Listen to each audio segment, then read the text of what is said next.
Boa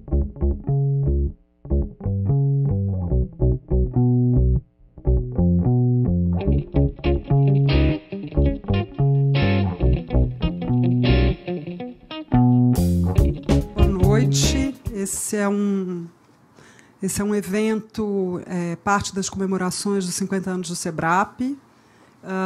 Essa é a parte da revista Novos Estudos, que é a revista do SEBRAP. É um ciclo de 4 palestras de colaboradores regulares por muitos anos da revista. Então, na semana passada foi o Zé Arthur Janotti, hoje o Ismail. Agradeço muito a presença do Ismail aqui. Semana que vem, Fernando Novaes, e na outra semana, o Rodrigo Naves. Então, vocês estão convidados para voltarem nas próximas sessões também. Eu queria agradecer muito a Paula. A Paula Monteiro, ela é antropóloga, professora da USP, foi presidente do SEBRAP, foi editora da revista. Enfim, uma figura muito importante para estarmos todos aqui hoje reunidos. O Ismail, a Paula vai apresentar um pouquinho, mas ele também é professor da USP, da ECA. E eu queria agradecer muito aos dois. A Paula vai falar um pouquinho, a gente passa a palavra para o Ismail, depois disso a gente vai abrir para o debate. Tá? Eu só peço, como tem a tradução em Libras, para facilitarem a passagem dos nossos intérpretes. E é isso. Boa sessão, obrigada. E agradecer também a IEDA, já ia me esquecendo, pela parceria que aqui representa o SESC, o CPF, pela parceria já de longa data com o SEBRAP, em especial nas comemorações dos 50 anos e mais especificamente aqui nesse nosso ciclo. Boa noite a todos. Estão ouvindo? Tá falando? Então, agradeço a presença de todos para abrir esse segundo seminário desse encontro SESC-SEBRAP. Nós temos aqui como nosso convidado um dos autores importantes da revista Novos Estudos, que colaborou durante muito tempo com ela. E ele vai, como ponto de partida da fala do Ismail, ele tomou o artigo do número 75 da revista, no ano de julho de 2006. É um artigo que ele publicou que se chama Corrosão Social, Pragmatismo e Ressentimento. A ideia, então, dessa programação é que ele retome um pouco as ideias antigas e tente trazer para o mundo contemporâneo e para a gente debater a situação contemporânea.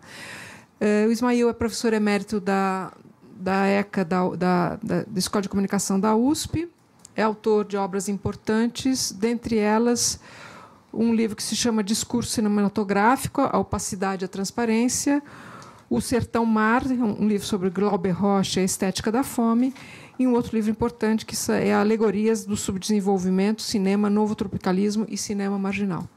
Então, é dentro dessas águas que a gente vai discutir o trabalho do Ismail hoje. Obrigada. Bom, boa noite a todos. Queria agradecer a forma como o SEBRAP organizou esse evento, com vários encontros, e que estou aqui num deles, o que eu considero assim uma atitude de bastante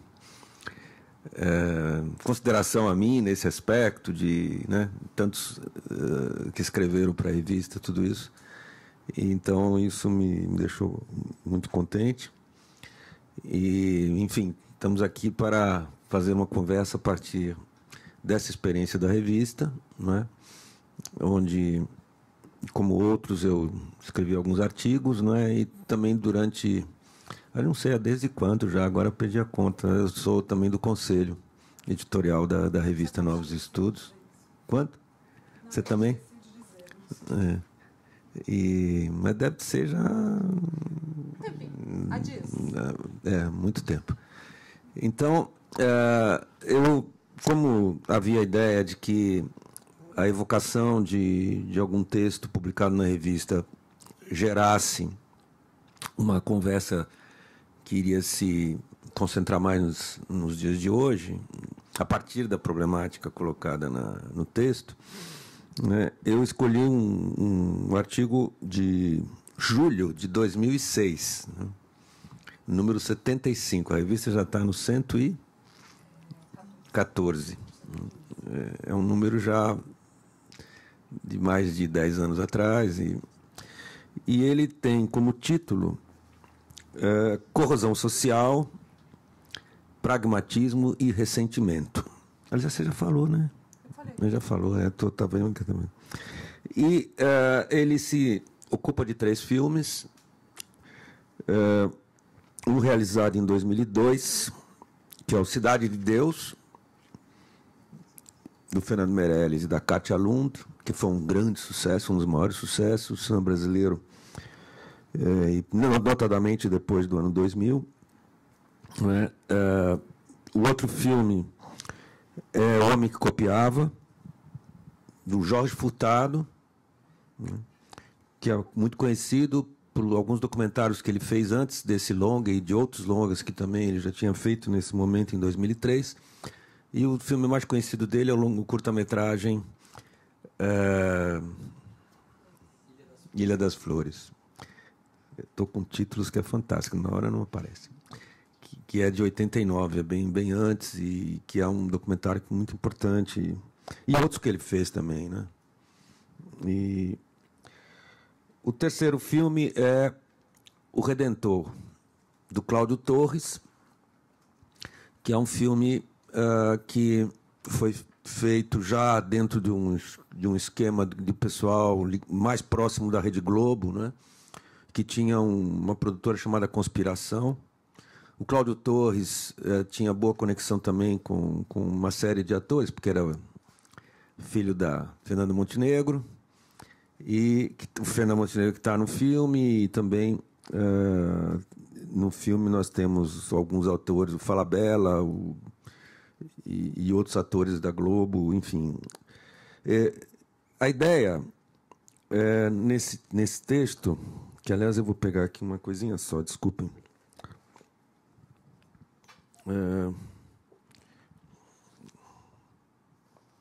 Que eu acho que a minha citação do texto foi... Está na página 139.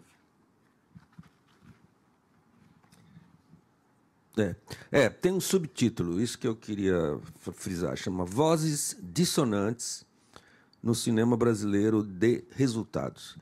Isso foi uma expressão que eu usei na época e que diz respeito ao seguinte, não é? Uma das questões que se colocou, principalmente depois do início dos anos 90, foi o fato de que todo o sistema de produção do cinema brasileiro, de longa-metragem, principalmente, estava muito pautado pela existência de uma companhia estatal chamada Embrafilme, que, ao longo dos anos 70 e 80, foi fundamental na coprodução e, às vezes, financiamento e distribuição dos filmes brasileiros, não é, que teve um papel importante na consolidação, digamos, naquele momento, de uma produção que pautava, mesmo com essa presença forte da Embra, se pautava pela figura do cinema de autor, né? Que havia um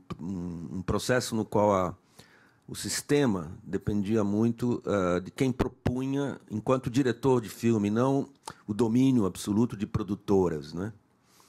Que tivessem uma proposta, digamos, mais industrial, coisa que no cinema brasileiro foi abandonada desde a falência da Veracruz, lá atrás, no início dos anos 50. A Companhia Cinematográfica Veracruz, que tinha sido uma tentativa, né, de um cinema industrial nos moldes do que na época era Hollywood, nos anos 40 e 50. E quando houve toda a série de transformações do cinema moderno, com o cinema novo vindo com a questão da estética da fome, tal como formulada pelo Glauber, por isso que no livro tem esse título que ela citou sobre o Glauber, que era a ideia de filmes de orçamento baixo, filmes baratos, feitos com o maior controle do diretor do filme, que assumia, enfim, as rédeas, sem estar submisso a interesses de uma produtora forte que trabalhasse com um sistema mais pautado pela divisão do trabalho, né? A figura do autor, então, era um conceito que a crítica, na época, usava muito e dizia respeito a esse tipo de cinema. Na época da Embrafilme, apesar de ter essa forte estrutura de produção, a Embra não era uma companhia que tivesse equipamentos, que tivesse todo o aparato industrial. Ela era apenas uma financiadora e viabilizadora de projetos, né?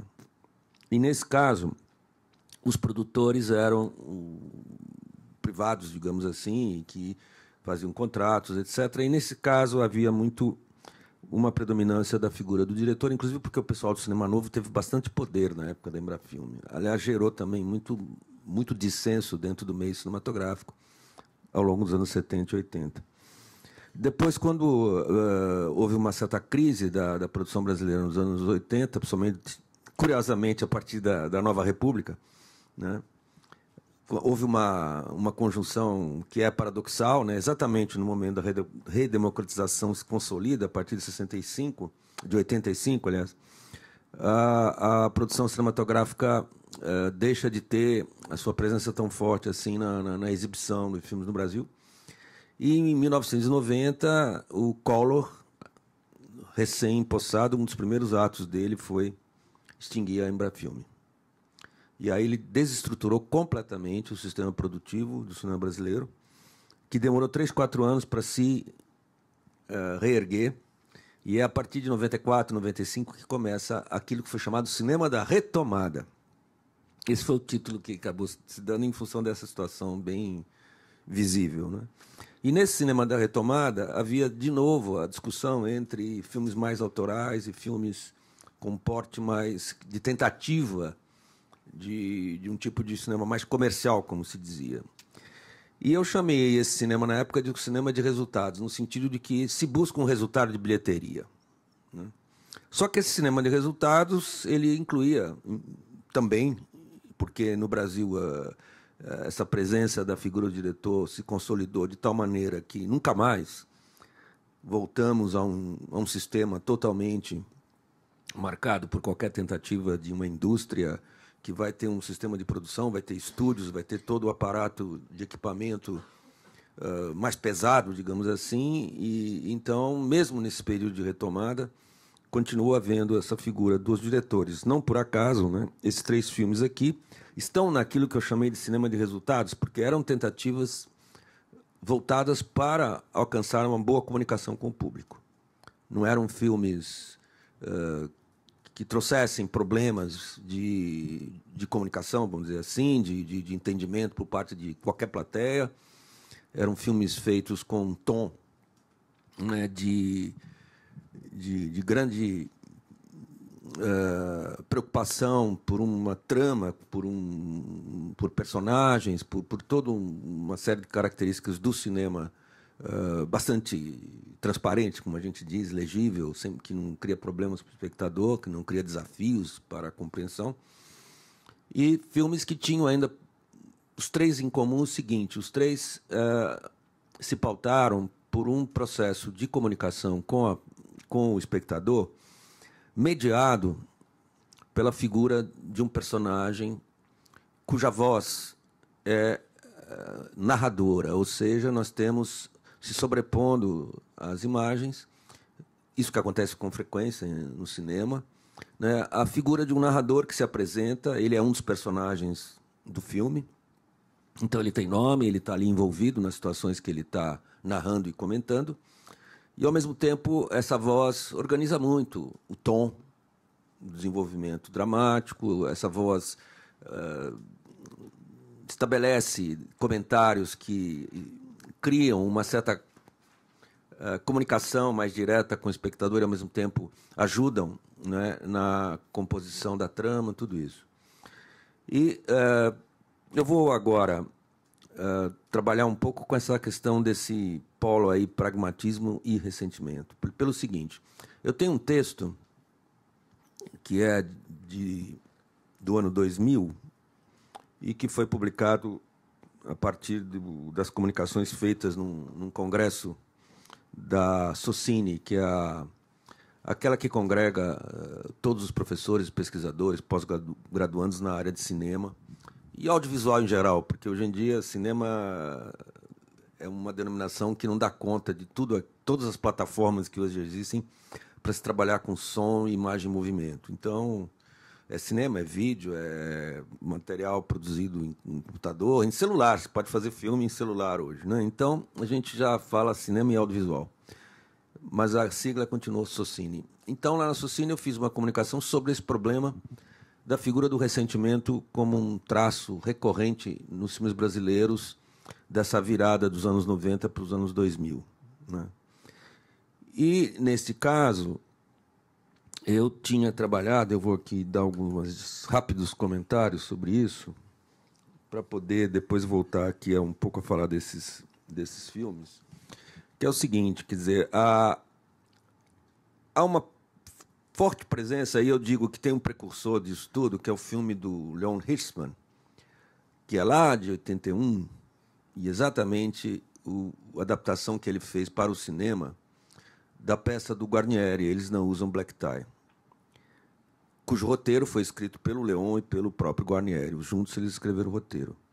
E lá nesse filme havia a figura do casal de operários, do operário mais velho, que era o próprio Guarnieri que fazia o papel, e havia ele, sua mulher e um filho, né, que, no conjunto de situações daquela trama que envolve as lideranças sindicais, que envolve um posicionamento do Leon Hirschman, que foi muito polêmico, porque ele tinha toda uma tradição de defesa assim, muito arraigada da ideia do frentismo, da frente única, das forças de esquerda, etc., etc., e dentro do sindicalismo do ABC, naquele momento, a emergência de novas lideranças que não estavam dentro da esfera de influência do PCB.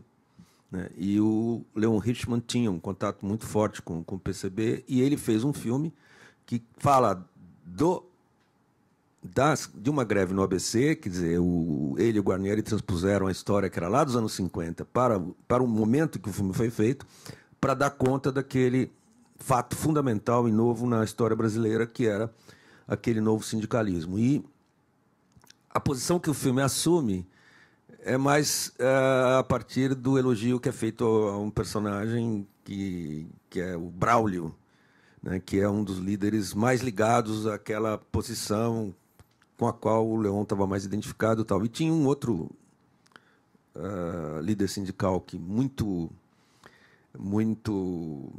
aguerrido, que era uma figura que já é uma figura do ressentimento, porque ele é uma pessoa assim cujo tom e cujo processo de discussão política e relação com aqueles que são os opositores e muito mais ainda com os empresários, etc., ele traz um tipo de postura emocional e um tipo de, que diriam na época, de irracionalidade, né, que seria identificada com essas novas forças emergentes. E aí é claro que o pessoal, né, ligado ao Lula e depois aquilo que estava no momento de formação do PT, né, na passagem dos anos 70 para os anos 80, criticou muito o filme, causou muita polêmica. Agora, o que é interessante é que essa figura do ressentido, mais forte no Eles Não Usam Black Tie, não é tanto a figura do Sartini, mas é a figura do filho do casal operário que são os protagonistas, né, que é... E esse rapaz, cujo nome acho que é Otávio, né?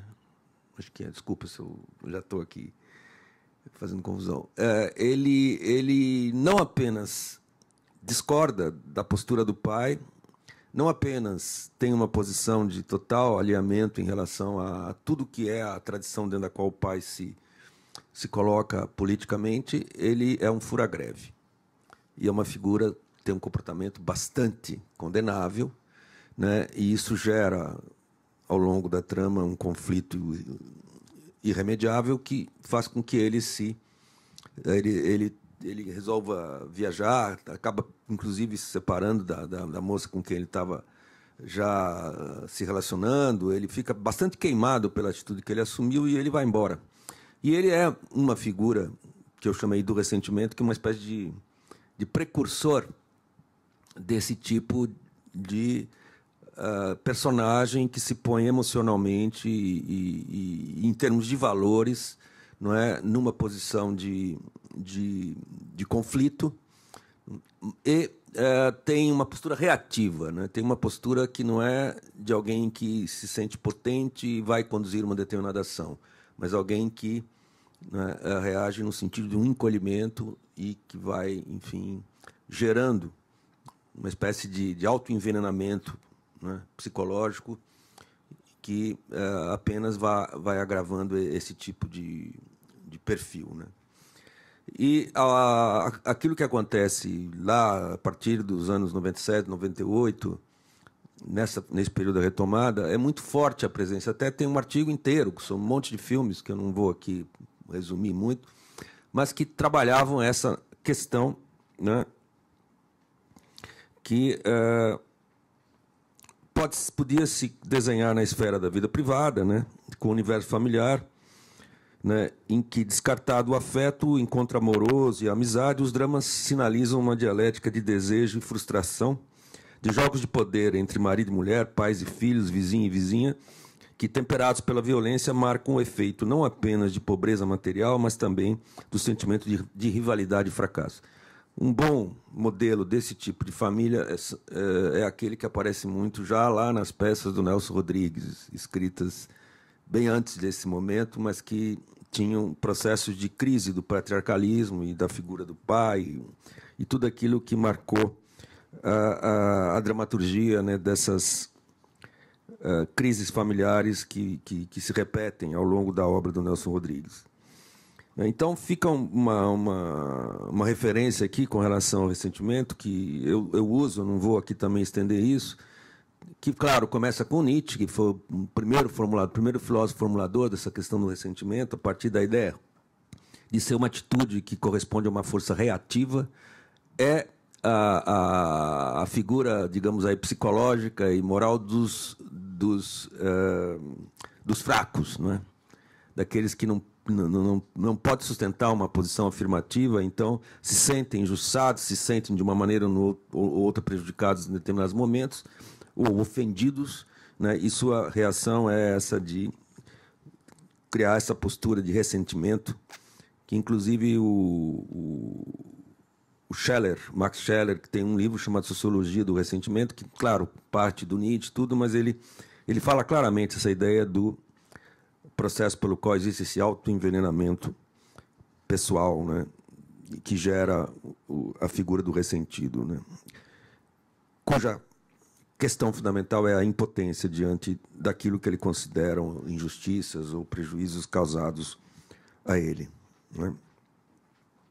E isso, nesse artigo que eu escrevi, vai ter um papel enorme. Não vou aqui retomar todos os filmes citados nesse artigo, né? E vou apenas aqui fazer uma referência que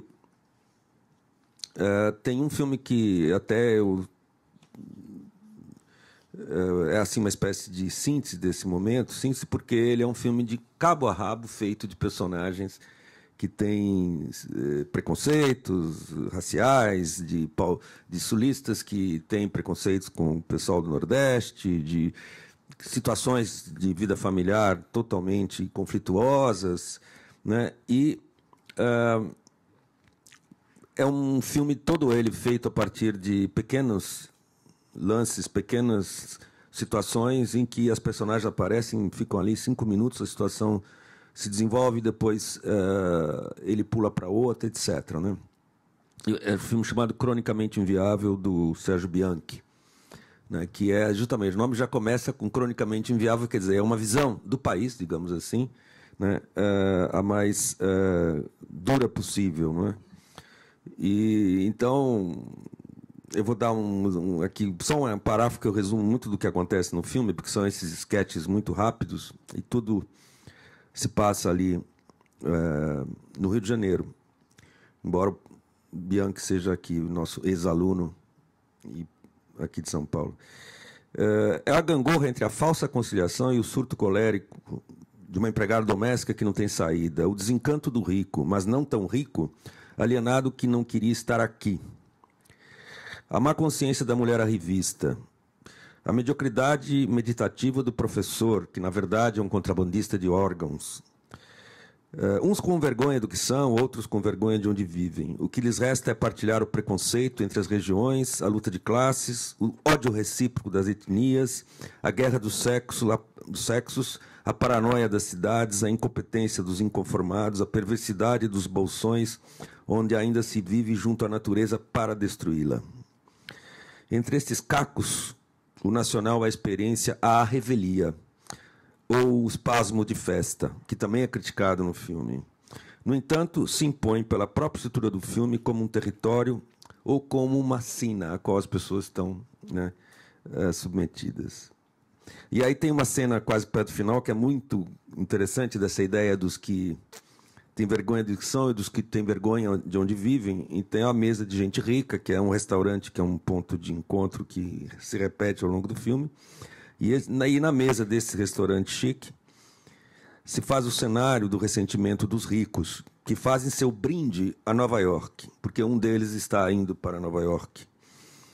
E se queixam como classe pouco à vontade neste país em que vivem na condição de ocupantes, para usar aqui uma expressão do Paulo Emílio Soares Gomes, nosso grande crítico, nosso grande orientador, né, que não usava a expressão dominantes e dominados, para salientar essa ideia dos ricos que não estão felizes onde vivem, né? Se sentem assim como que roubados de algo pelo fato de estar no Brasil.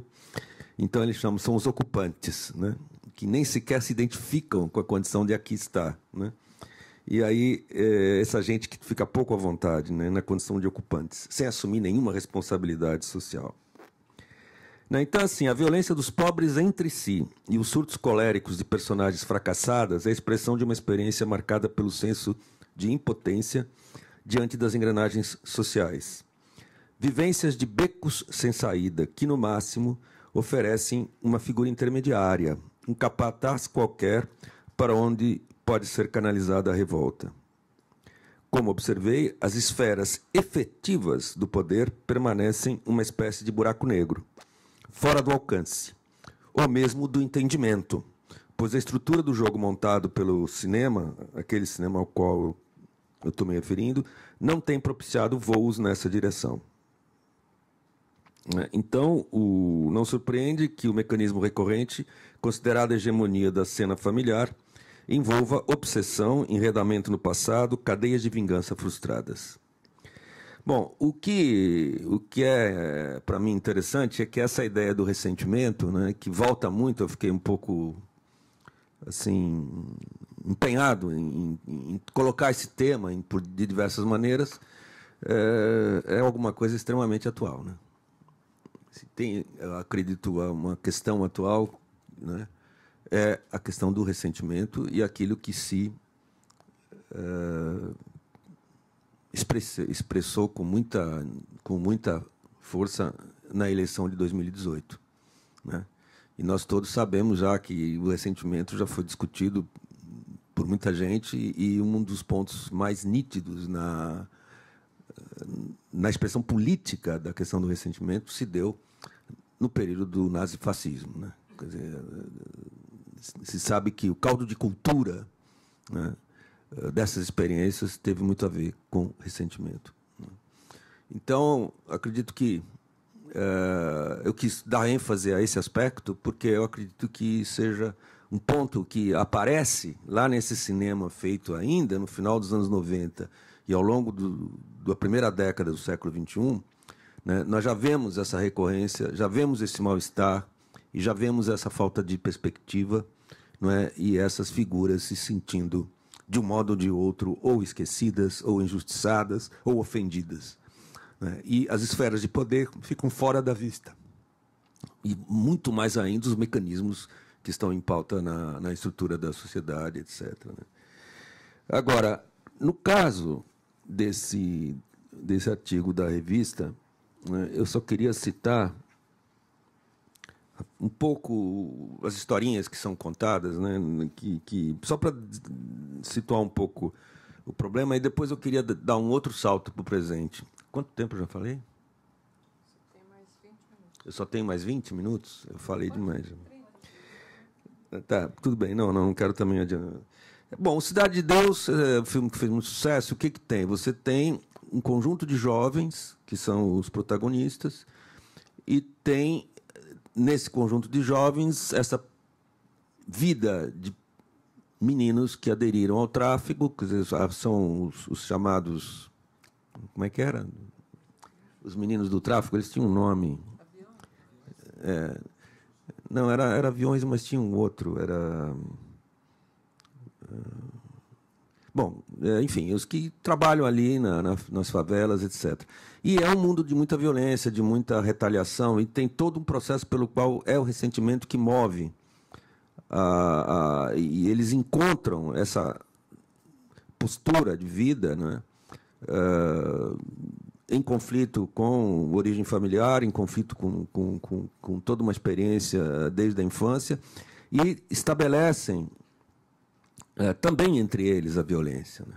Porque há muitas disputas internas nesses grupos, então o filme trabalha muito essa questão, né? Desses meninos que estão inseridos numa engrenagem muito maior, muito mais ampla, e cujo centro de poder está fora do alcance deles, que passam aquele cotidiano vivendo perigo, vivendo situações de enfrentamento com a polícia, vivendo situações as mais variadas, muito complicadas, e que estão muito o tempo todo entre si pautados por essa lei da vingança, né? Essa ideia de disputas serem resolvidas através da violência, etc. E o Buscapé, que é o protagonista, é um menino que sai fora desse padrão, ele destoa do grande quantidade de meninos em volta, e ele vai seguir outra via para encontrar uma saída dentro dessa situação. É ele que é o narrador da história. Então, muitos dos comentários vêm desse jovem, desse menino, adolescente, que é o Buscapé, e ele faz comentários sobre os outros. Ele vai conduzindo o espectador para narrar essa história desse grupo todo. E o Buscapé, ele, nesse sentido, embora o filme não se refira a ONGs, às ONGs, né, ele vai cumprir aquilo que um pouco tinha a ver com as políticas das ONGs, embora as ONGs não tenham presença nenhuma no filme. Aliás, a vida da favela não tem presença nenhuma no filme, né? As famílias não aparecem, há uma ausência das figuras de pai. A figura de pai é totalmente eclipsada. É um toque muito forte nesses filmes todos que trabalham com a questão da favela, é a figura do pai totalmente eclipsada, né? Essa figura do portador da lei, vamos dizer assim, no universo intrafamiliar, ela se faz ausente. Nesse filme, o único pai que aparece é o do próprio Buscapé, mas não porque o pai venha estabelecer algum tipo de postura que a gente consiga entender que seja responsabilidade dele essa opção que o filho faz. Não. É uma conversa que mostra, inclusive, a fraqueza, a tal fraqueza da figura paterna. O Buscapé, então, ele vai conduzir toda a sua vida ali dentro do morro, e ele acaba buscando uma forma de aprender a fotografar. E aí ele segue um caminho que as ONGs sempre tinham, não sei se é só no passado, ainda hoje talvez, que é a ideia de que a cultura ou a arte são a opção que afasta os meninos da violência, né? Há um outro filme da época também, que é do Carlos Diegues, o Orfeu, que é uma adaptação da peça do Vinícius de Moraes, que também trabalha com a ideia de que o rapaz, que é o Orfeu e que é o músico, também ele se escapa da morte, escapa da violência, escapa dessa, que eu digo, da violência dos pobres em si, porque ele tem opção pela música. Então, há muitos filmes que trabalham com essa opção, né, da cultura ou da arte como maneira de encontrar uma alternativa. E, nesse caso, o Buscapé cumpre esse roteiro, digamos assim, né?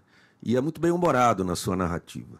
Essa narrativa dele funciona como um contraponto para todo o drama e toda a violência que caracterizou muito bem o filme, né? E tinha um elenco incrível que vinha de um grupo de meninos que faziam um teatro no Morro chamado Nós do Morro, né? E cujo desempenho nesse filme foi tão elogiado que acabaram sendo capturados pela Globo para fazer uma série da Globo lá com outro teor, né?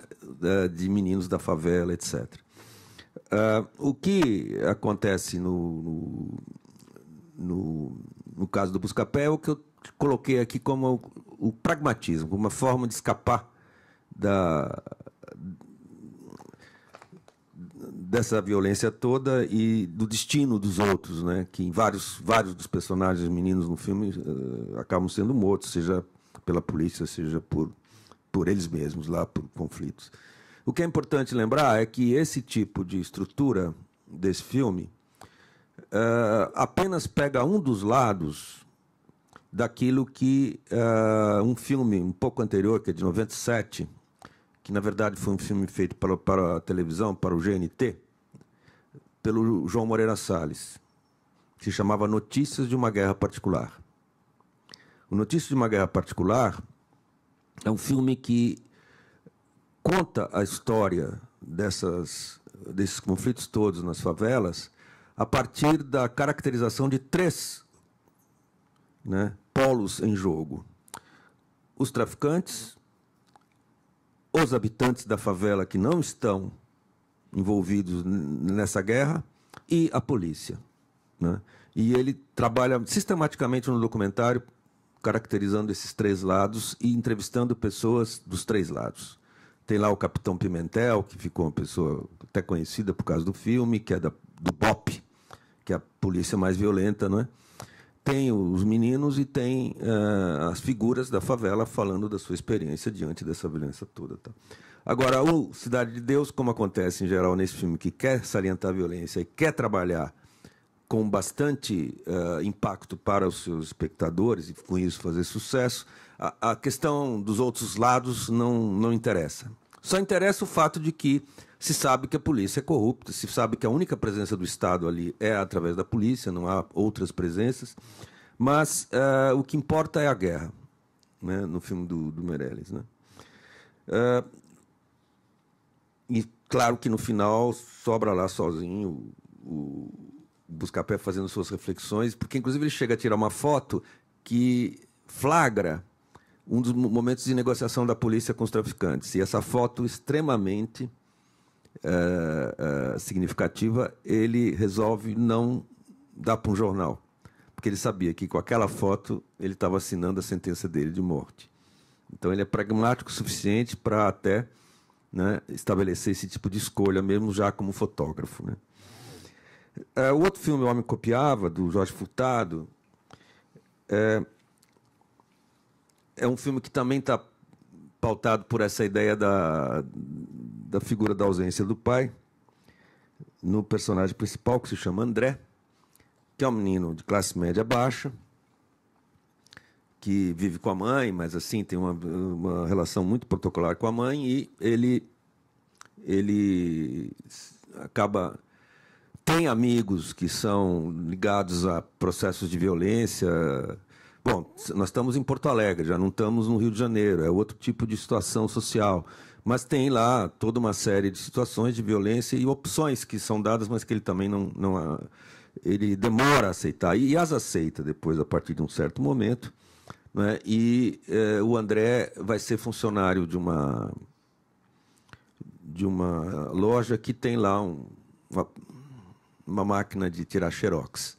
E ele vira o operador da máquina de xerox. E, com isso, ele acaba fazendo aquela rotina de ficar tirando cópias de, muitas vezes, desenhos, muitas vezes mapas, além do que está escrito.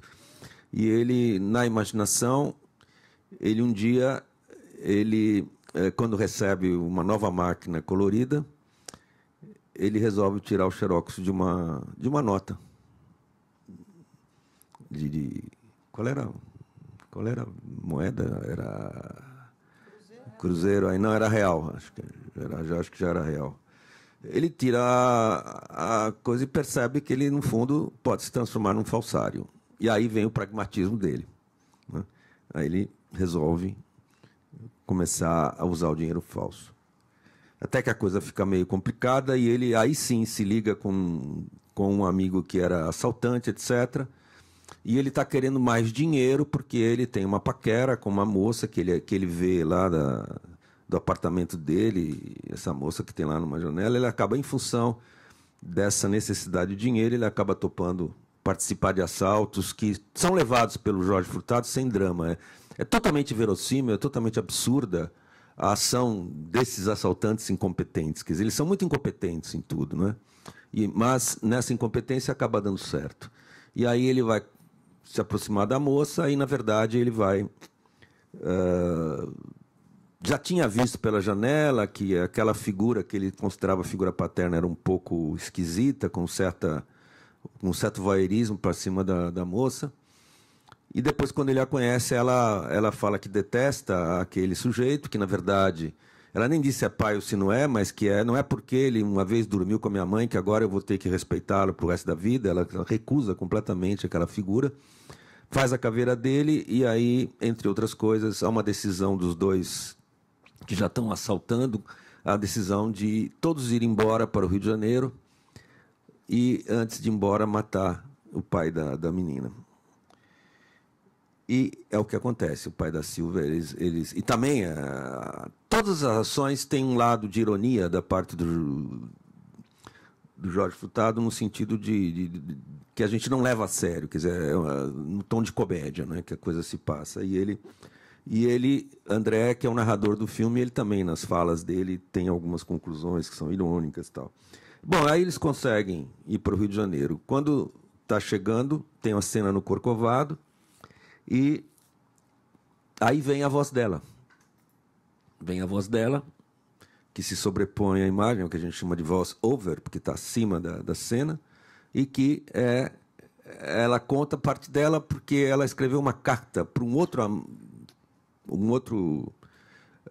outra figura que teve um caso com a mãe dela e que ela assume como pai.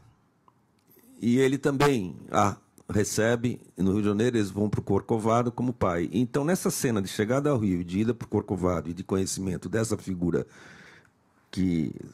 paterna com toda a ambiguidade, né, aí vem uma ruptura com a regra toda do filme, que era o narrador, era o André, passa então a vir a voz da menina chamada Silvia, que diz para nós a carta que ela escreveu para esse pai, entre aspas, do Rio de Janeiro, né?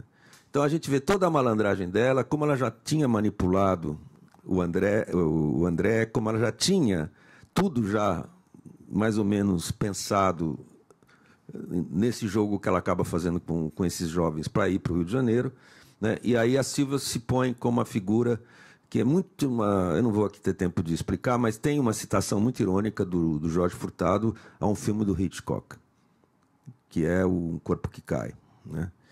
Mas aí, por causa dessa questão da figura que manipula a figura masculina, e a figura masculina está crente que é ela que está comandando o jogo, né? É uma brincadeira que o Hitchcock faz, que é muito forte e muito eficiente, que está lá no filme. Então, o pragmatismo do jovem acaba prevalecendo e ele, por outro lado, vai estar no Rio de Janeiro, numa cena lá no Corcovado, que é de propósito no Corcovado, porque lá no início a gente já tinha visto a Silvia passar pela loja e jogar um cartãozinho que tinha uma imagem do Corcovado.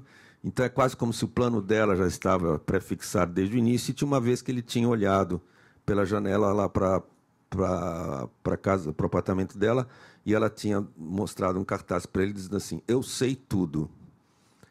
A gente não sabe muito bem o que significa isso, né? Mas, enfim, depois a gente vai ver retrospectivamente todo o processo, né? Que quem estava comandando o jogo era ela, né? A ironia do filme é toda essa, apesar do machismo dos rapazes, toda a orquestração foi feita por ela e tal. Só que, enfim, o filme não está preocupado, né, em estabelecer um moralismo de que eles serão presos ou coisa parecida, né? esse vigarice deles dá certo, inclusive o assassinato do pai dela. E, finalmente, o Redentor é o filme do Cláudio Torres, que eu citei, e é muito forte nesse sentido da busca de uma produção mais cara, da busca de aparato, da busca de efeitos especiais, da busca de trabalho com esses atores já conhecidos da TV para ter mais sucesso, né?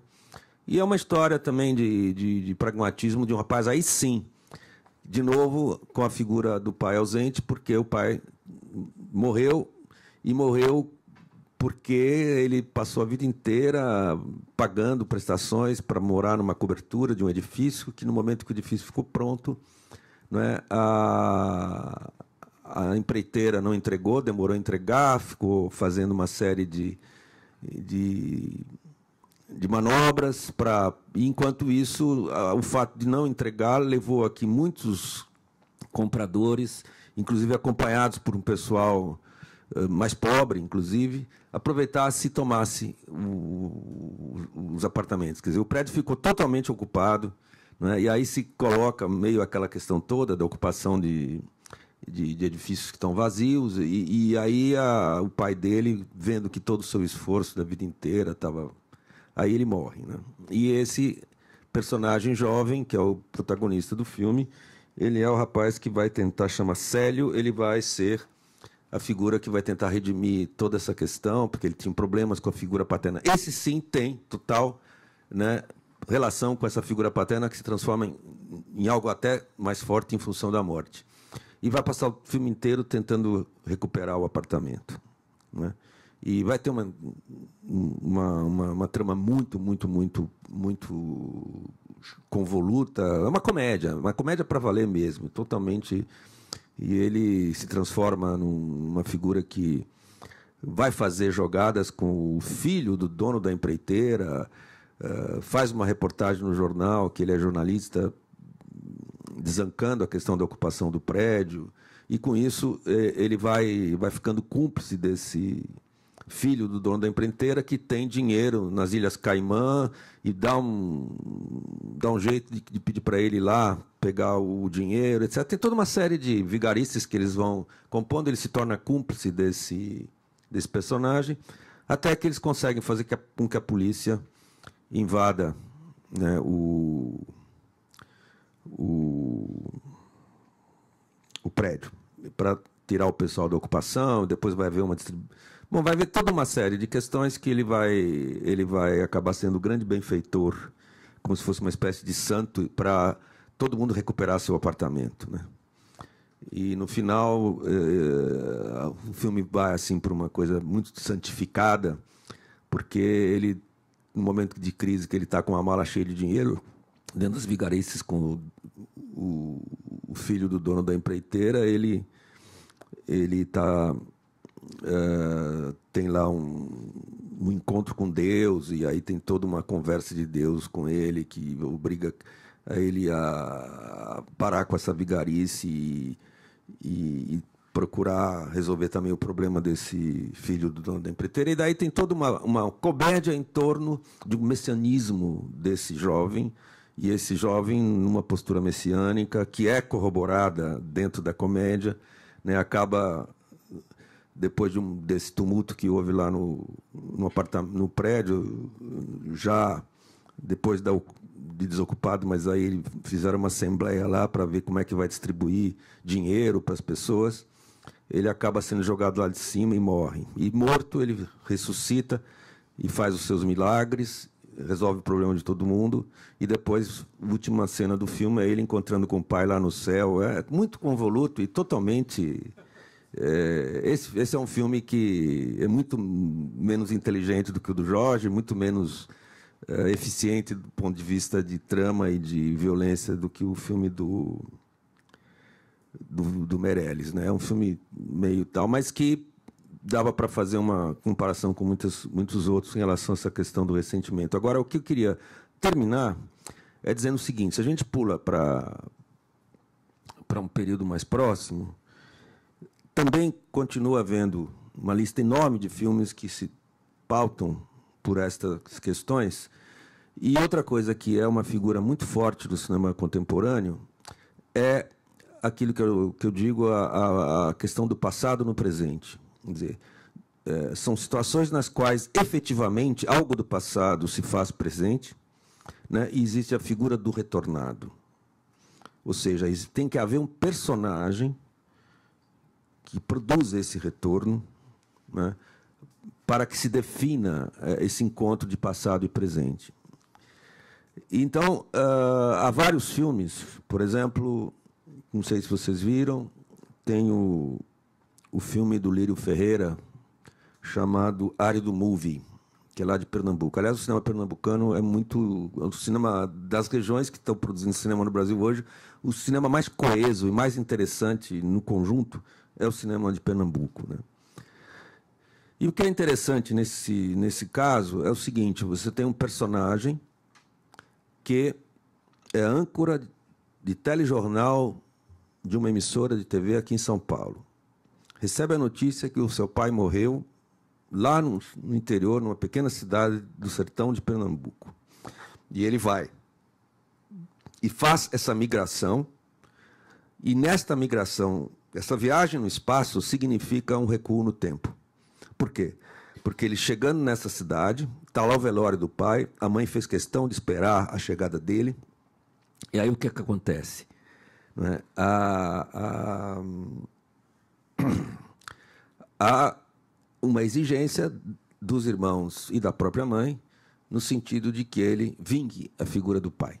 Ou seja, o pai foi assassinado, e na lei local, né, que vem dentro daquela tradição de feudos de família, né, de brigas entre famílias vizinhas e brigas entre figuras locais, né, o assassinato do pai gerava uma obrigação a essa figura deste filho, que não tem nada a ver, que estava morando já há muito tempo no Sudeste, que fica completamente apoplético, né, e aí ele vai ter que enfrentar essa questão, né. E, nesse caso, né, tá todo um ressentimento familiar que está muito presente nessa ideia da vingança, né. Então, aí, nós temos, né, essa sobrevivência de um tipo de lei, digamos assim, né, que é totalmente estranha a essa figura desse jovem, desta mesma família que migrou. E o filme vai trabalhar bastante essa questão.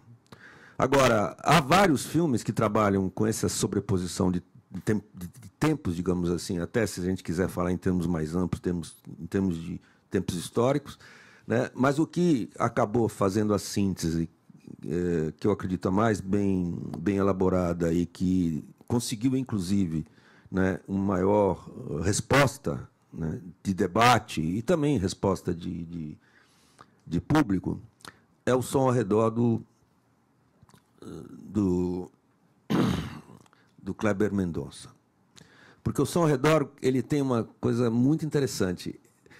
Ao contrário de vários filmes que trabalham com a ideia da migração, não é?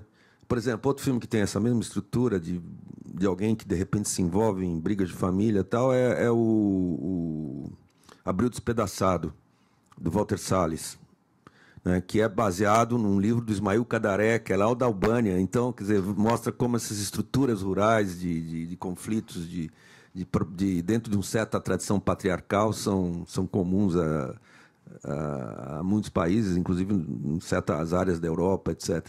O que é importante aqui no caso é que o Som ao Redor ele tem uma maneira de estruturar essa questão do tempo, que é a seguinte: a gente tem o bairro de Boa Viagem, que é o bairro mais chique da cidade do Recife, que está ali todo mundo, né, junto à praia, um bairro de gente de classe média alta, ou de burguesia mais assentada mesmo, né? E dentro deste bairro existe, e habitando um dos prédios, a figura do seu Francisco, que é o dono de um engenho, né, que já não está mais ativo como no passado, mas toda a sua vida econômica e todo o seu patrimônio foi construído nessa vida no engenho. E o seu Francisco é dono de um monte de apartamentos ali na região, tem uma presença muito forte ali no bairro, numa certa parte do bairro de Boa Viagem, e, além de tudo, o seu Francisco transforma aquele bairro de Boa Viagem como se fosse seu engenho. ele tem um comando, ele controla vendas, ele estabelece todo um poder local, né, estruturado dentro de um esquema de onde há total ausência da figura do Estado. Assim, o bairro tem uma configuração de habitantes e de relações ali, toda, né, conduzida sempre com o beneplácito do Sr. Francisco, né? E o filme começa quando chega um personagem chamado Clodoaldo, um jovem, que vem oferecer a todos ali, já que a ausência do Estado é nítida, e ali todos estão preocupados com as suas propriedades, ele vem oferecer para ficar junto com 2 outros amigos que estão com ele, como os guardas noturnos. Então, a figura desses guardas noturnos é muito bem marcada no filme, porque na primeira parte do filme a primeira parte do filme chama Cães de Guarda, e é a história do cachorro que tem numa casa que é vizinha a apartamentos, e tem uma personagem que vai ser o polo comédia do filme, que se incomoda com aquele cachorro que fica latindo o tempo todo, e tem toda uma comédia dela em torno dessa presença desse cachorro, e toda essa questão dos cães de guarda, né, relacionados com a ideia de segurança.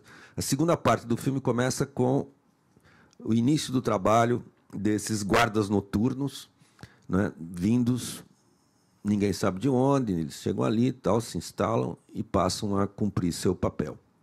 O filme é muito lento na construção das situações, ele toma tempo para ir criando uma série de insinuações a respeito de que sempre tem algo por trás do que as pessoas fazem, sempre tem alguma coisa que não está presente na conversa, mas está pressuposta.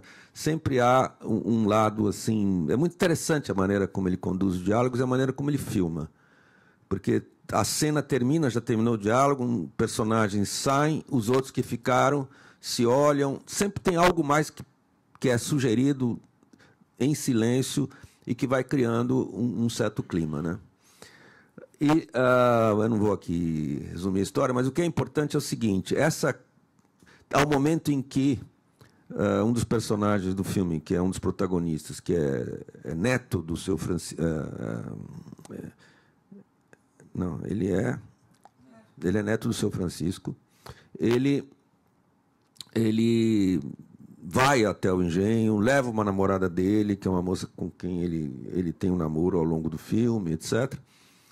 E há uma série de outras situações extremamente hilárias, digamos assim, para nós espectadores, de comportamento das pessoas dentro dessa classe que ali está se estabelecendo sua convivência. Claro que, à medida em que o filme avança, a gente vai sentindo a presença de Clodoaldo e seus amigos, que, quando se instalaram, tiveram que ir lá no apartamento do seu Francisco para pedir licença para ele. Foi ele que deu a licença a partir da qual eles puderam pleitear essa condição de guardas noturnos, não é? E tudo passa ali pela figura. A coisa avança, quando chega mais para o final, chega um novo personagem que vai se juntar ao grupo do seu Clodoaldo lá. E há um momento em que o seu Francisco está querendo conversar com o Clodoaldo porque resolveu dar a ele alguma função. E ele combina, então, tudo bem, a gente vai lá e vai ter uma conversa no seu apartamento. Vocês viram o filme? Eu estou contando aqui o filme, só recordando aqui, né? Aí, no apartamento, o que acontece? O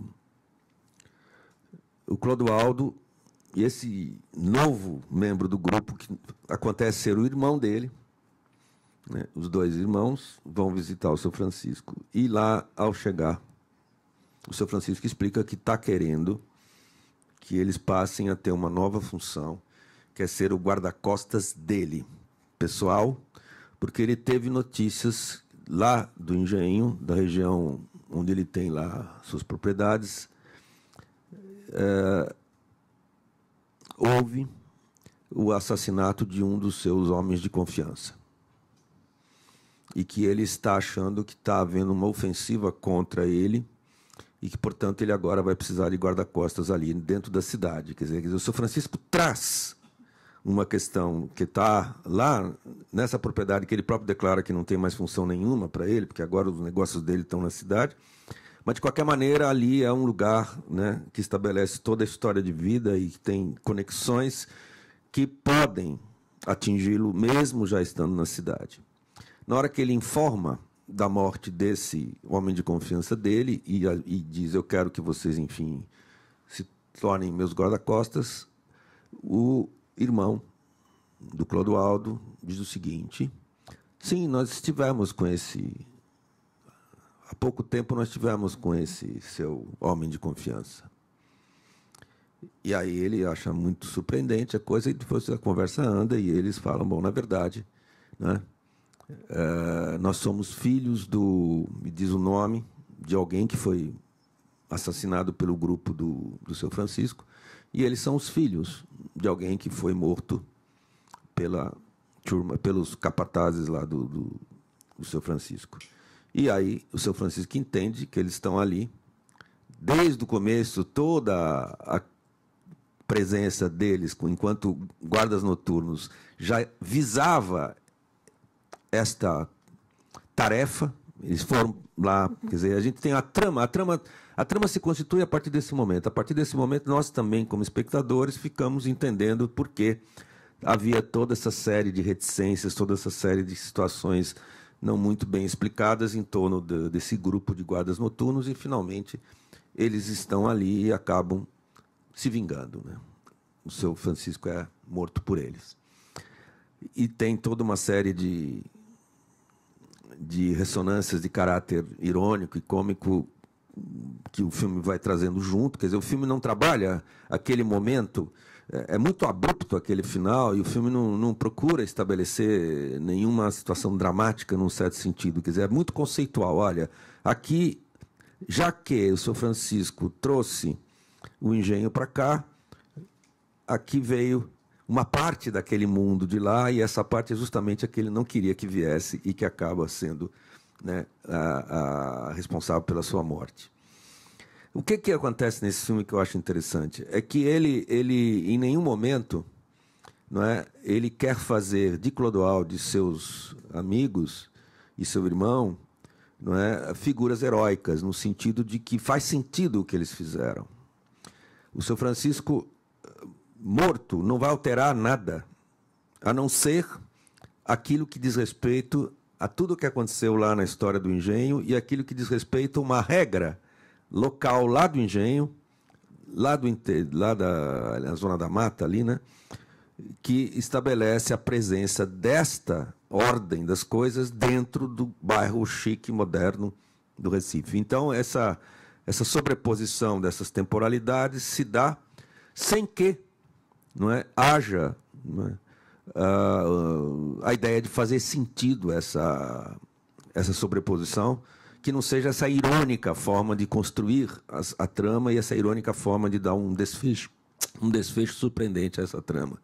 Agora, o que acontece é isso, é que esse filme ele faz uma síntese, eu acho que é a síntese mais bem feita, dentre muitas que foram presentes, como essa que eu falei do filme do Lírio Ferreira, do Ari do Movie, que é essa a ideia da famosa questão da modernização truncada, dos bolsões de vida de família patriarcal, etc., em plena sociedade capitalista moderna, etc. Toda essa questão dessa ideia da modernização truncada está ali, digamos, trabalhada dessa forma, com muita competência e muita ironia.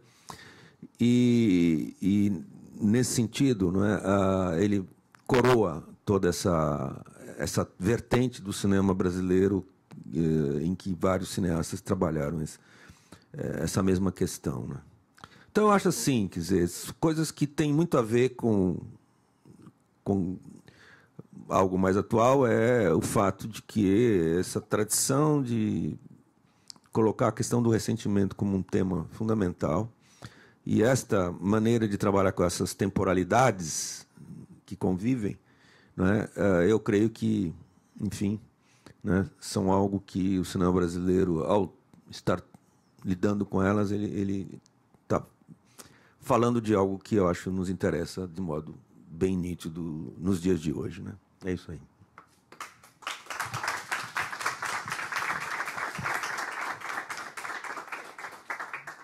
Obrigada, Ismael. Eu vou passar já a palavra para vocês, porque aí a gente já abre para uma conversa maior.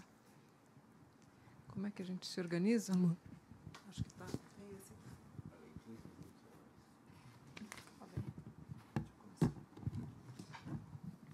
Ismael, é super legal esse rápido mapeamento que você deu aqui para a gente dessa figura que você chamou de ressentimento, mas já dá para perceber um pouco por esses filmes que você descreveu que ela flutua, como você mesmo disse na descrição do Cronicamente Viável, de um lado com as camadas mais pobres ou à esquerda e, por outro lado, com as classes dominantes ou com a direita. Eu queria saber se você chegou a pensar um pouquinho essas polaridades a partir dessa figura do ressentimento, como que, se você chegou a analisar isso ou pensar isso, como que ela se dá um pouco nessa flutuação. Não, aqui eu citei esses casos, né? Mas uma das coisas que, porque tem relação muito forte com seja a violência na esfera pública, seja a violência no espaço privado da família, vamos dizer, né?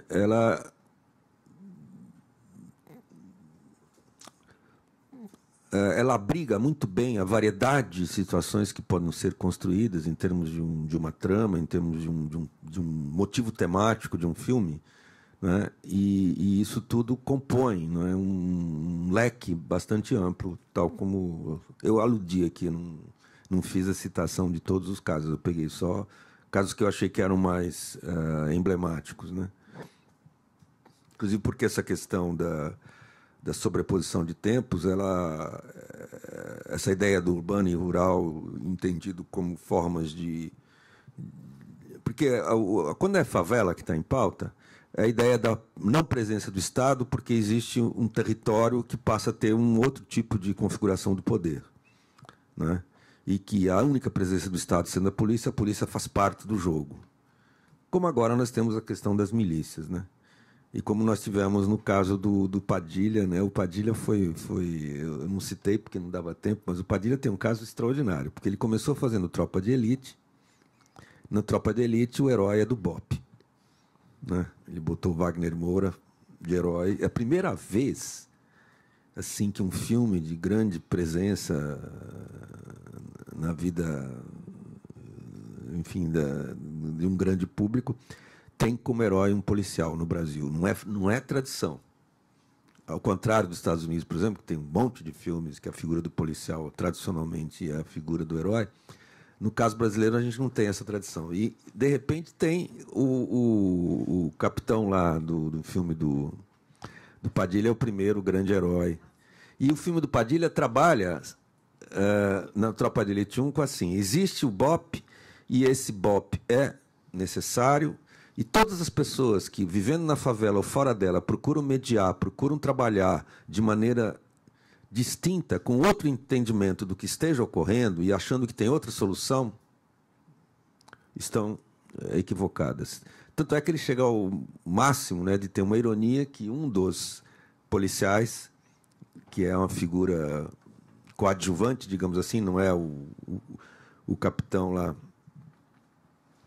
Nascimento, que é o Wagner Moura, é a figura de um rapaz que está estudando na PUC do Rio de Janeiro, e ele faz ainda a ironia de botar o sujeito assistindo uma aula sobre Foucault.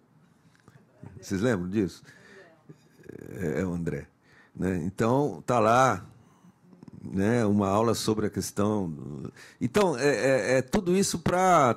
E isso não adianta nada, porque, na verdade, quando ele assume o papel dele no BOPE, ele acaba, no final, matando a sangue frio um traficante que já estava caído, já estava sob completo domínio, ele mata o cara, né? Isso aí para marcar que esse cara que assistiu aquelas aulas, olha, na hora H ele está fazendo isso sim, porque esta é a regra do jogo, né? E depois E ele também só cuida desse lado, porque o João Moreira Salles, eu acho muito interessante o Notícias de uma Guerra Particular, porque ele fala claramente dos 3 lados.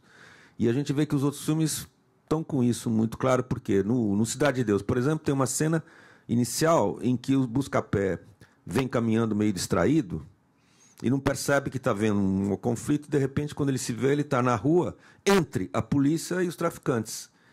Então, você tem o lado da polícia, o lado dos traficantes e ele, Buscapé, representando todo o resto, que é o terceiro lado, né, que fica entre os 2 fogos. Né? Essa é a questão. E esse terceiro lado que fica entre os 2 fogos, ele acaba sumindo em muitos filmes. No Tropa de Elite, não interessa muito. Então, no segundo Tropa de Elite, ele já inverteu. Né? Ele já falou, agora o inimigo é outro.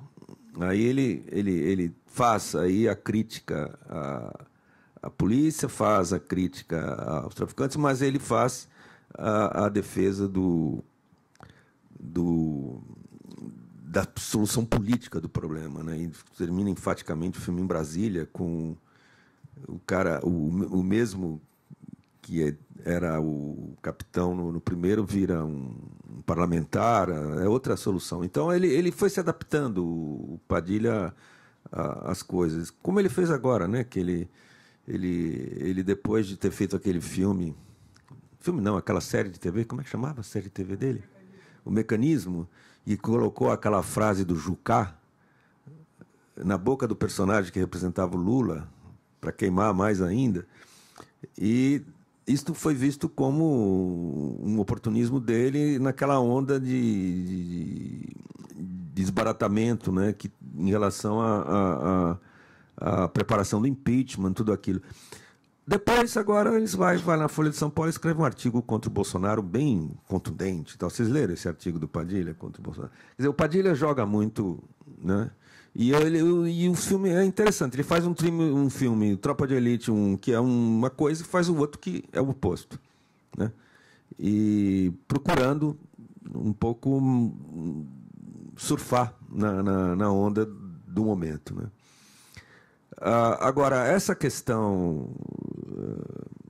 do ressentimento, eu acho que ela não foi tratada, por exemplo, num filme que tenha como questão a vida política do país e a maneira como o pessoal se comporta no momento de, não só em eleição, mas no momento de debate ou no momento de algum tipo de conexão com partidos. Isso não foi tratado.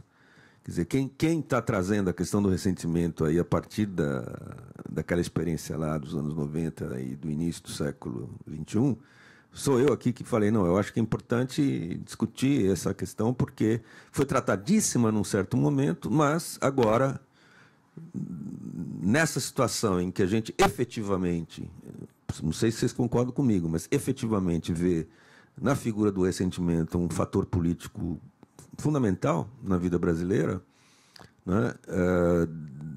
Da figura dos injustiçados, dos esquecidos, e daqueles que, enfim, né, estabeleceram toda uma visão do esquema de poder a partir do que a própria televisão, né, trabalhou durante muito tempo, né, e que acabou, no fundo, agora tendo que... Opa, talvez tenhamos ido longe demais, mas, enfim, isso é outro problema. Né? Eu acho que é fundamental que se coloque em pauta, inclusive no momento de estar em qualquer debate. Eu acho que, não sei, acho que é uma questão que tem que estar presente como parte de uma análise da situação. Não sei se vocês concordam. O Bacurau é diferente, porque o Bacurau cria uma situação na qual ele está interessado. Mas eu vou fazer uma rapidíssima resposta, que é o seguinte: o Kleber, no Bacurau, ele está interessado em provocar uma catarse, e ele conseguiu. Esse filme tem um público enorme, acho que é impressionante. Os filmes dele sempre têm um público muito além daquele que o cinema que seria correspondente ao do Kleber, feito por outros cineastas, consegue. Ele tem uma maneira de trabalhar que os seus filmes têm bastante impacto. Por exemplo, O Som ao Redor teve uns 400 mil espectadores na época, quando muitos filmes brasileiros ficavam na área de 10 mil, 20 mil, 30 mil, 40 mil, 50, um ou outro, 100, mas esses de 100 mil já eram os mais comerciais, como a gente diz, para falar rápido. E agora ele vai conseguir, eu acho que chegar a 1 milhão. Porque ele está sendo um ponto de experiência, digamos assim, emocional desejável para uma parcela enorme de pessoas, né, que teve esse trauma, né, dos resultados da eleição de 2018 e esse trauma de estar vivendo a situação atual, né. Então ele cria a ideia de uma força muito enigmática de americanos, né, que tem um ar de ocupantes, que um pouco é uma metáfora àquilo que ocorreu em muitos países do mundo, de americanos que não sabem geografia, nem sequer. É muito comum não saber nem a geografia dos Estados Unidos. Não é? Tem, inclusive, uma brincadeira no filme Dia de Cão, vocês lembram? Dog Day Afternoon, que o Al Pacino é o chefe do grupo que assalta o banco. Aí dá um impasse, porque eles estão lá dentro do banco, com todo o pessoal do banco como refém, e a polícia está cercando. Então ele tem que negociar pelo telefone com a polícia para eles poderem escapar. Então ele negocia, tudo bem, eu não vou aqui partir para a violência, mas eu quero garantir de que nós seremos levados para um avião que vai nos levar para o exterior. Aí um dos rapazes que está com ele fala, então vamos para Wyoming. Wyoming é um estado dos Estados Unidos, né? E eu já ouvi, conversando com americanos, não estou falando isso de preconceito à distância, de saber que tem realmente um problema pelo tipo de estrutura do high school lá, essa coisa de geografia é um desastre. E indo um nível internacional, você já imagina, o cara vai para o Vietnã, ou vai para o Oriente Médio, vai para o Iraque, são lugares assim que não está muito claro onde estão. E esses caras ali, assim, eles funcionam como os caras que não estão interessados. Eles estão ali, mas não estão interessados onde que é, o que é, quem é. E tem essa coisa de serem killers. Não são nada além de matadores. Inclusive tem essa tarefa, né? Aí o que acontece? Eu até me lembrei, quando eu vi o filme, de um extraordinário documentário que foi feito logo no final, perto do final da Guerra do Vietnã, e que foi lançado já com a guerra terminada, em 75, 76, e coincidiu que eu estava lá, e era o do Peter Davis, que se chama Hearts and Minds, Corações e Mentes, não sei se vocês viram.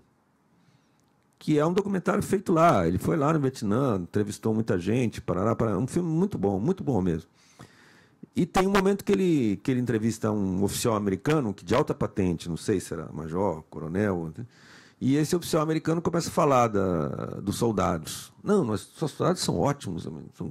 Aí ele começa a falar, de repente ele dá um sorriso, ele não consegue fazer uma síntese do que ele quer dizer para elogiar, e ele fala assim: "They are a pretty little bunch of killers."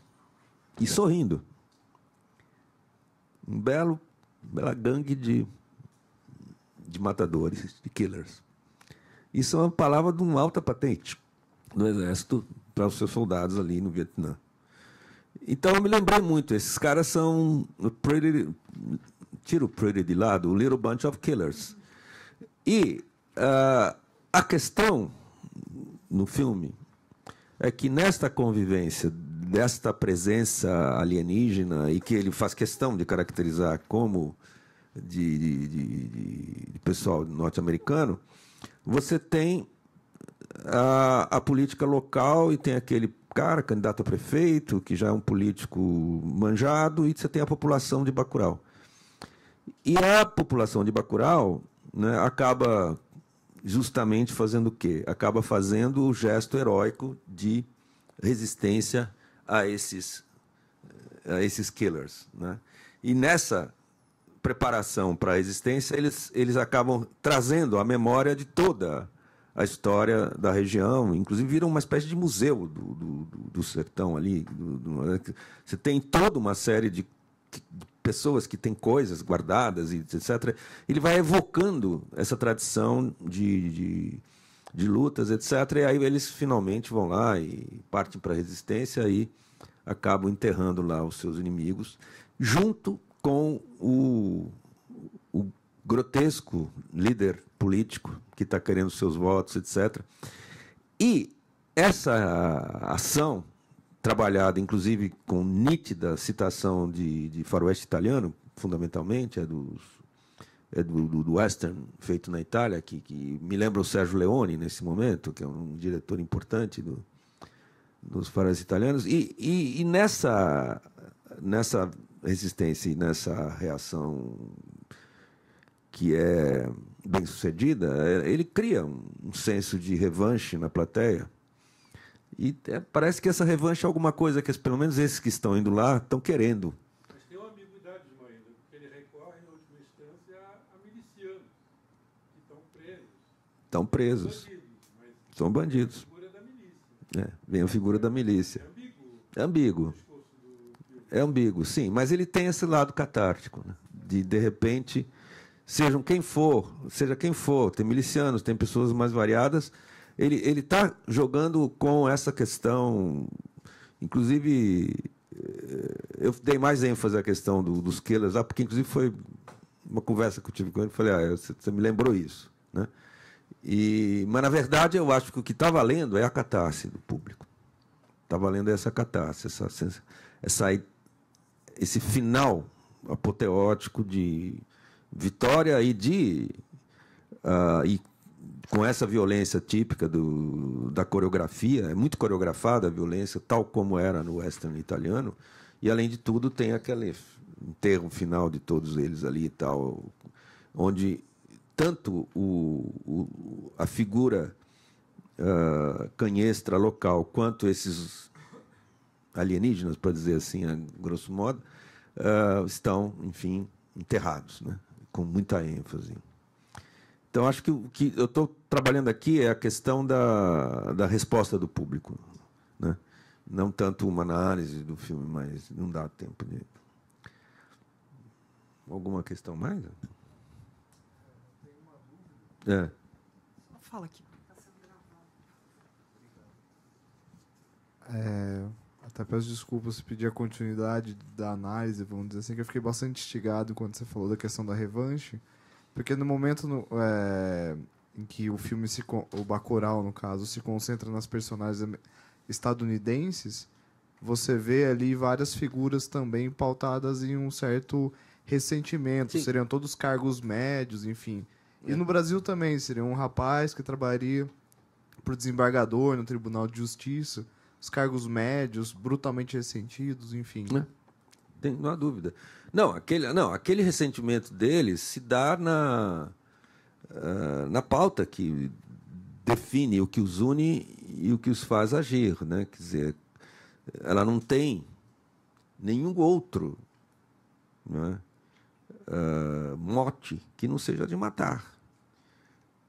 E matar pessoas locais que definem essa alteridade, né, contra a qual eles estão despejando uma violência que é, se vocês quiserem, eu posso até dizer que a hipótese, né, do ressentimento como um aspecto importante dessa confraria de killers, né, que arbitrariamente estão matando, né, por essa tarefa. O que seria essa tarefa de uma das coisas que ele não trabalha, eu acho que faz bem não trabalhar, é a motivação, né? Nem sequer a motivação dessas figuras, como também o processo que fez com que, de repente, eles lá estejam. Porque eles têm um aparato técnico que os dá socorro também, né? Tem coisas variadas que manifestam que há algo além dessa presença física deles ali, tem algo mais. Além de cumplicidades locais que eles, no final do filme, fica explicitado, né? Fica explicitado. Você acha que sempre esses filmes que você está trabalhando, a questão do ressentimento está intrinsecamente ligado, mesmo que de forma metafórica ou lateral, a fratura social existente no Brasil, Não é sempre... A recorrência não está muito ligado a isso? Sim, sim. Sem dúvida. Sem dúvida. Agora, o que é interessante, e eu volto ao Som ao Redor, é que lá toda uma série de ressentimentos que existem são trabalhados de uma forma mais irônica, inclusive a da tal vizinha que joga remédio para dormir para o cachorro dormir, e em outros momentos também a presença que está querendo...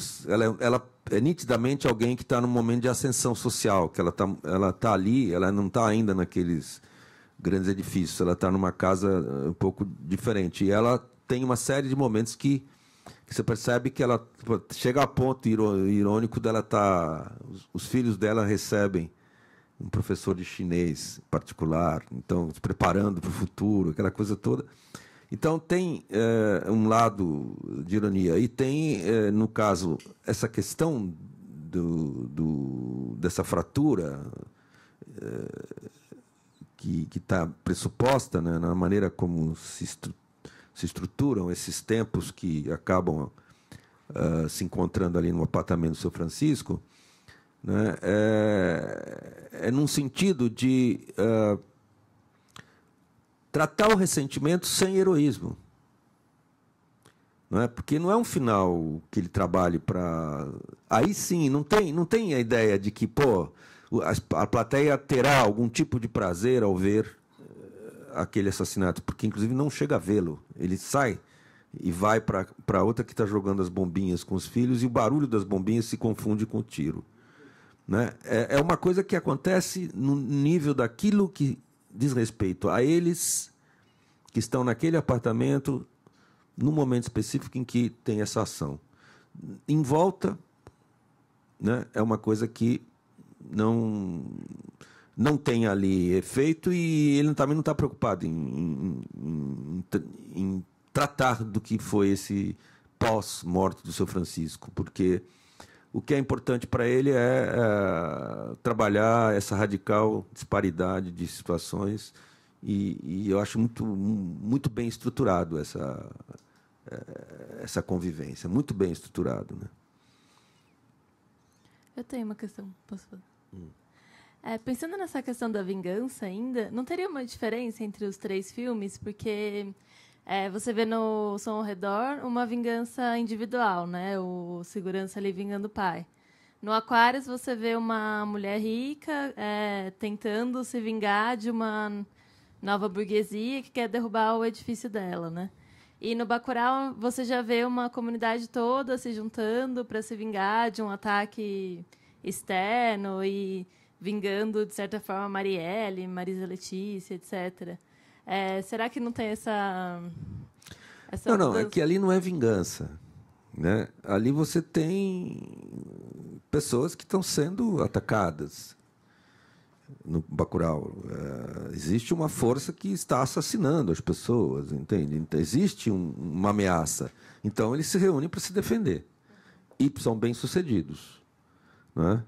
Enquanto que, no caso do Som ao Redor, o coletivo não faz parte da trama do filme. O coletivo é aquela vivência do bairro, que tem, inclusive, no bairro, tem uma favela, tem uma conexão conflituosa entre a favela e os ricos, tem, inclusive, as paranoias, tem uma série de imaginários relacionados com a invasão, que esse contingente de favelados vai invadir. Tem um menino que apanha, que veio lá da favela e que apanha porque o cara quer mostrar que ali não é o lugar dele.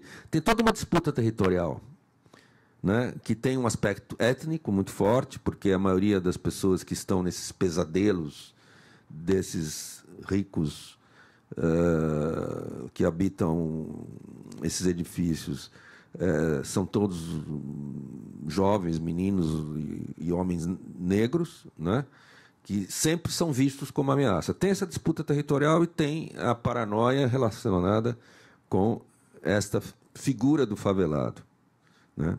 Mas a trama, aquilo que efetivamente constitui um movimento em que personagens estão envolvidos numa tarefa, e essa tarefa é cumprida lá no fim, né, e resulta na morte do homem poderoso, ela poderia ser catártica, mas ela não é, pelo tratamento que ele dá. Enquanto que no Bacurau é diferente o tratamento que ele dá, porque além do Bacurau é uma comunidade que está se defendendo, né, e partindo para a briga, né, de uma forma muito bem engendrada, em que é uma coletividade que se forma ali, né, e essa ideia de uma coletividade que se constitui é oposta, é completa, oposta não no sentido de ser contra ou a favor, é no sentido de que ela é o avesso, digamos assim, daquilo que acontece no som ao redor, né?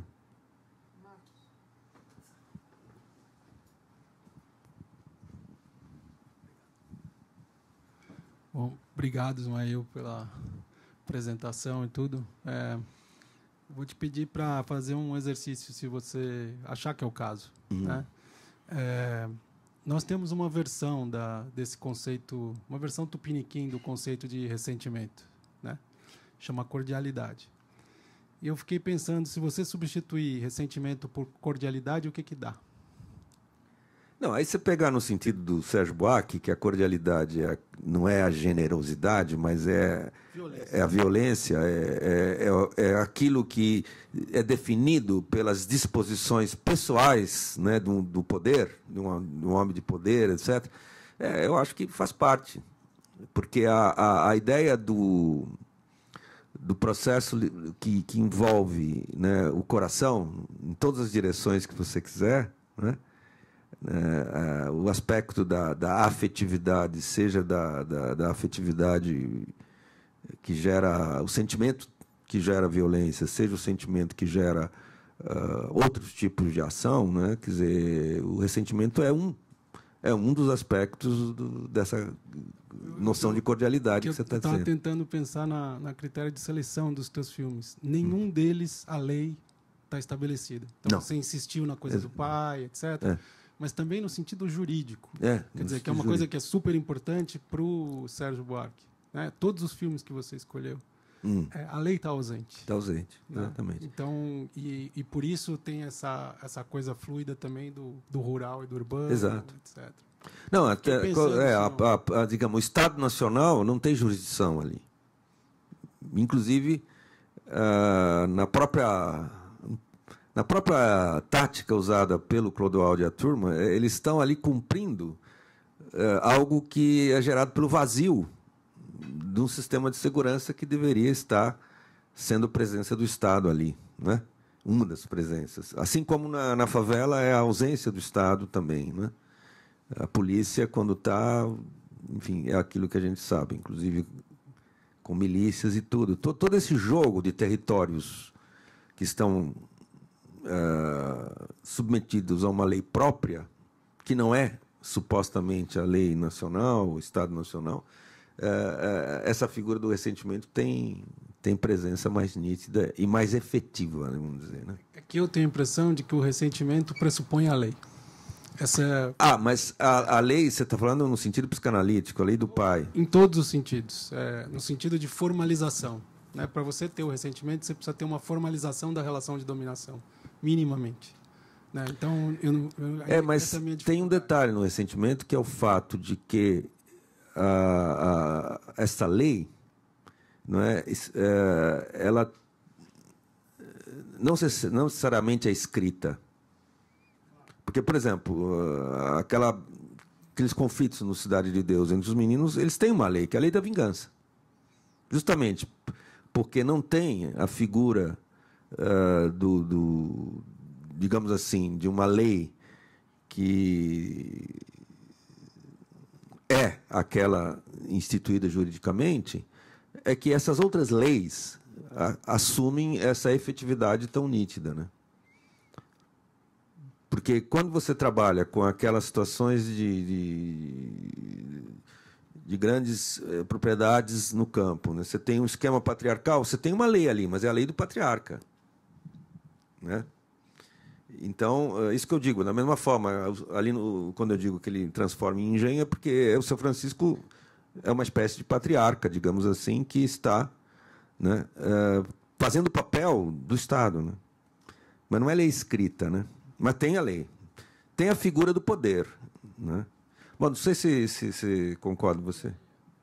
Porque tem uma questão de poder envolvida aí, né? Porque, em geral, o ressentimento surge a partir de um senso de impotência, né?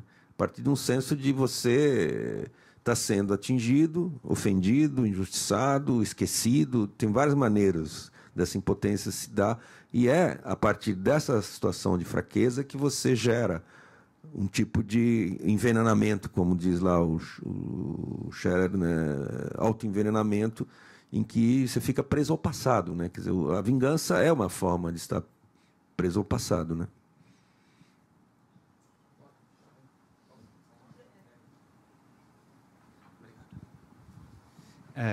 Em primeiro lugar, obrigado, Ismael, pela fala, pela disposição. Eu queria retomar o Cidade de Deus e juntar essa questão do ressentimento com o papel das ONGs, que não aparecem no Cidade de Deus, mas com o papel das ONGs. Eu queria retomar isso. Não sei se eu posso fazer essa afirmação, mas, em certo sentido, Cidade de Deus é um filme otimista. O Buscapé, ele, pela arte, né, ou pela cultura, enfim, que no caso ele é meio autodidata, até onde eu consigo me lembrar, mas pela arte, pela cultura, ele consegue superar não só o ciclo de violência, como a própria exclusão a que ele está submetido, como esse ciclo de ressentimento que afeta aquela dinâmica de vingança que retroalimenta. E, enfim, essa visão, ela anima boa parte da ação do terceiro setor, boa parte da ação da filantropia, boa parte da ação de uma política social ou de assistência social, vamos dizer assim, bem intencionada. Como se bastasse eu ir lá, construir uma escolinha de música, pôr um futebol. Também esporte, né? Passa pelo esporte também. Uma escola de futebol que aquelas pessoas estão salvas. Talvez pelo mérito delas, né? Elas que se agarram àquela oportunidade, que elas estão salvas. Agora, tem um outro conjunto de filmes, eu estou pensando num artigo seu que eu não consigo lembrar o nome, que um deles é o Madame Satã, do Carinha Nu, em que a personagem, que também está ali, a própria Madame Satã também está ali aberta a uma dinâmica de várias exclusões sobrepostas, ela não consegue, pela arte, superar a sua própria exclusão. E tem um fim que vai para a vingança. Um outro filme é o Dois Irmãos, que tem uma dinâmica, a arte permite o encontro das duas classes, dos dois mundos, enfim, mas, ao mesmo tempo, a arte, enfim, se permite o encontro, não permite a personagem ali, que é a sambista pobre, digamos assim, também não consegue superar o ciclo de exclusão e termina na criminalidade. O Quase Dois Irmãos, da Júlia. Isso, é o Quase Dois Irmãos. Faltou o quase. Aí, não, tudo bem. É o Quase Dois Irmãos. Desculpa, não é Dois Irmãos. Quase Dois Irmãos. Não, é Quase Dois Irmãos. Quase Dois Irmãos. Não, mas isso não altera a sua colocação. Tudo bem. E são filmes pessimistas, né? As personagens, pela arte, não conseguem superar o ciclo nem de violência, nem exclusão, e muito menos o ressentimento. Eles ficam enredados nessa teia. Sim. E eu queria que você comentasse um pouco mais disso, enfim, como nesse outro tipo de filme pessimista o ressentimento aparece. Certo. Não, aí no caso, eu acho que dependeu de opções, né, assumidas pelos cineastas. E eu acredito que um problema que é muito complicado em relação à Cidade de Deus é que, como ele parte do livro do Paulo Lins e faz uma leitura muito particular do próprio Meirelles e do Braulio, que é o roteirista, que era um roteirista muito eficiente. O Braulio era um roteirista de uma competência enorme, mas dentro desse princípio de transformar os conflitos em algo bastante legível, digamos assim, bem, né, escancarado, e, nesse sentido, também tirar uma parte fortíssima da complexidade da situação, né? E essa questão é interessante porque uma das pessoas que criticou muito o Cidade de Deus foi o MV Bill, né, que é um rapper, e depois ele fez um filme, chama Falcão, Os Meninos do Tráfico, e que é um documentário, então tem muita entrevista, tem muito a ver muito mais a ver com notícias de uma guerra particular, como documentário, né? Porque o documentário,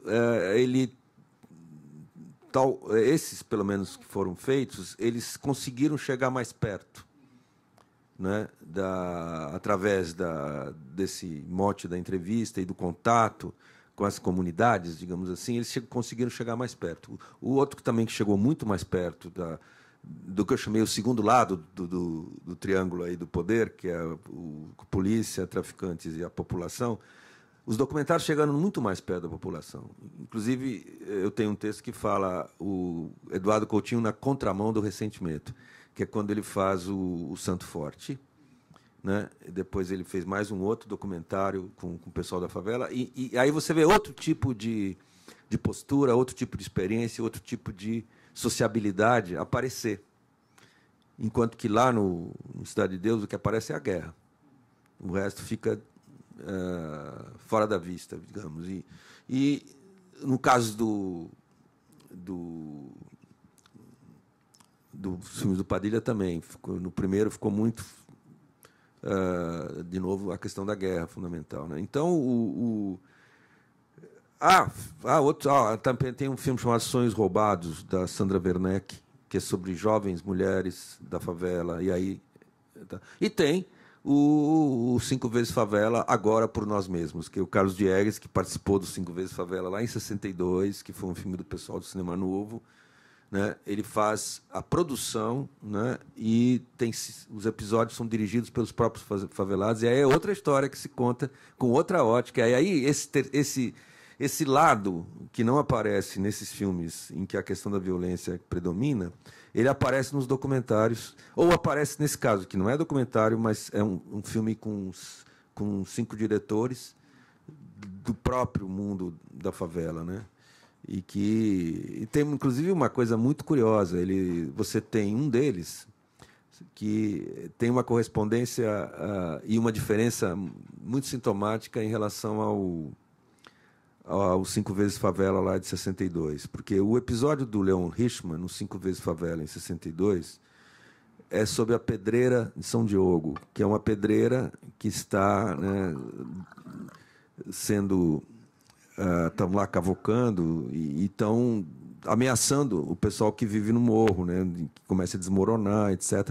Então, o pessoal do morro se une e todo o filme é a história da constituição dessa união de luta do pessoal da comunidade do morro contra o pessoal da pedreira. Então, é uma ideia de união que se faz em torno de um projeto que é de natureza política. Aqui, no caso do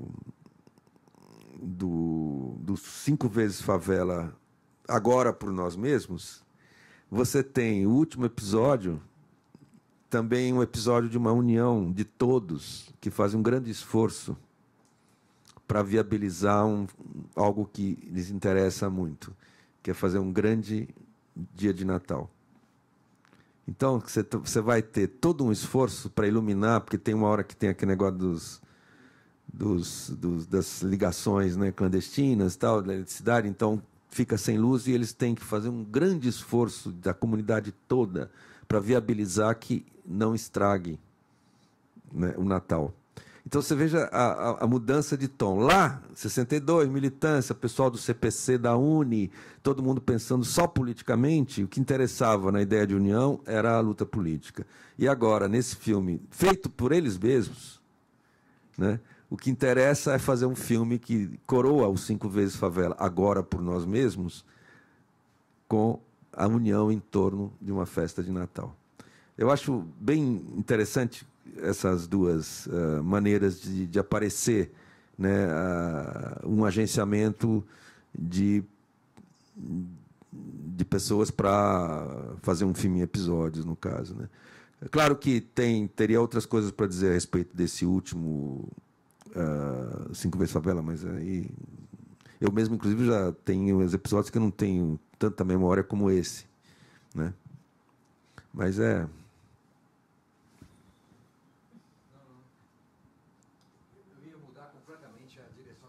Não, é tudo bem. Não, acho que não vale a pena. Não vale a pena, vale a pena, vale a pena. Não, são quase 9h30. Podemos já mudar, assim, para dar uma virada? Não, já são 9h30, exatamente isso, já são 9h30. Faz a última para encerrar, então. Mas que é isso? Por quê? Você vai ter que formular com bastante calma. Tá? Não, da maneira mais breve possível. Eu vou usar a minha ignorância como estratégia, porque é sempre um bom instrumento. Eu não sabia que você ia usar o seu texto da Novos Estudos como base. Portanto, eu li o texto à época e não me lembro mais dos argumentos para fazer essa ponte. Não, eu tinha entendido que era para ser feito assim, por isso que eu fiz isso. Né? Mas eu não... Inclusive, eu cheguei a pensar num outro filme. Num outro artigo, mas eu achei que o outro artigo podia ser uma discussão muito interessante, que é sobre o western, mas que não ia estar assim com essa ideia da atualidade. Nós íamos ficar discutindo história do cinema. Claro. E como havia a ideia de que puxar para o presente valia a pena, então vocês viram que eu fiz uma leitura do meu próprio texto muito pautada para uma leitura de hoje, né? Claro que rapidinho aqui, simplificando muita coisa, mas foi por causa disso que pintou a questão do ressentimento, pintou a questão desses problemas da cordialidade do Brasil e sua dita modernização truncada, aquela coisa toda. Então, e é uma pena porque se eu soubesse eu teria relido, eu li o texto à época e já não me lembro mais da amarração dos argumentos que você usou no texto. Porque eu queria, na pergunta, fugir da armadilha que você mesmo montou aqui no início, que é a armadilha do ressentimento como um mote temático para unir os três filmes. Por quê?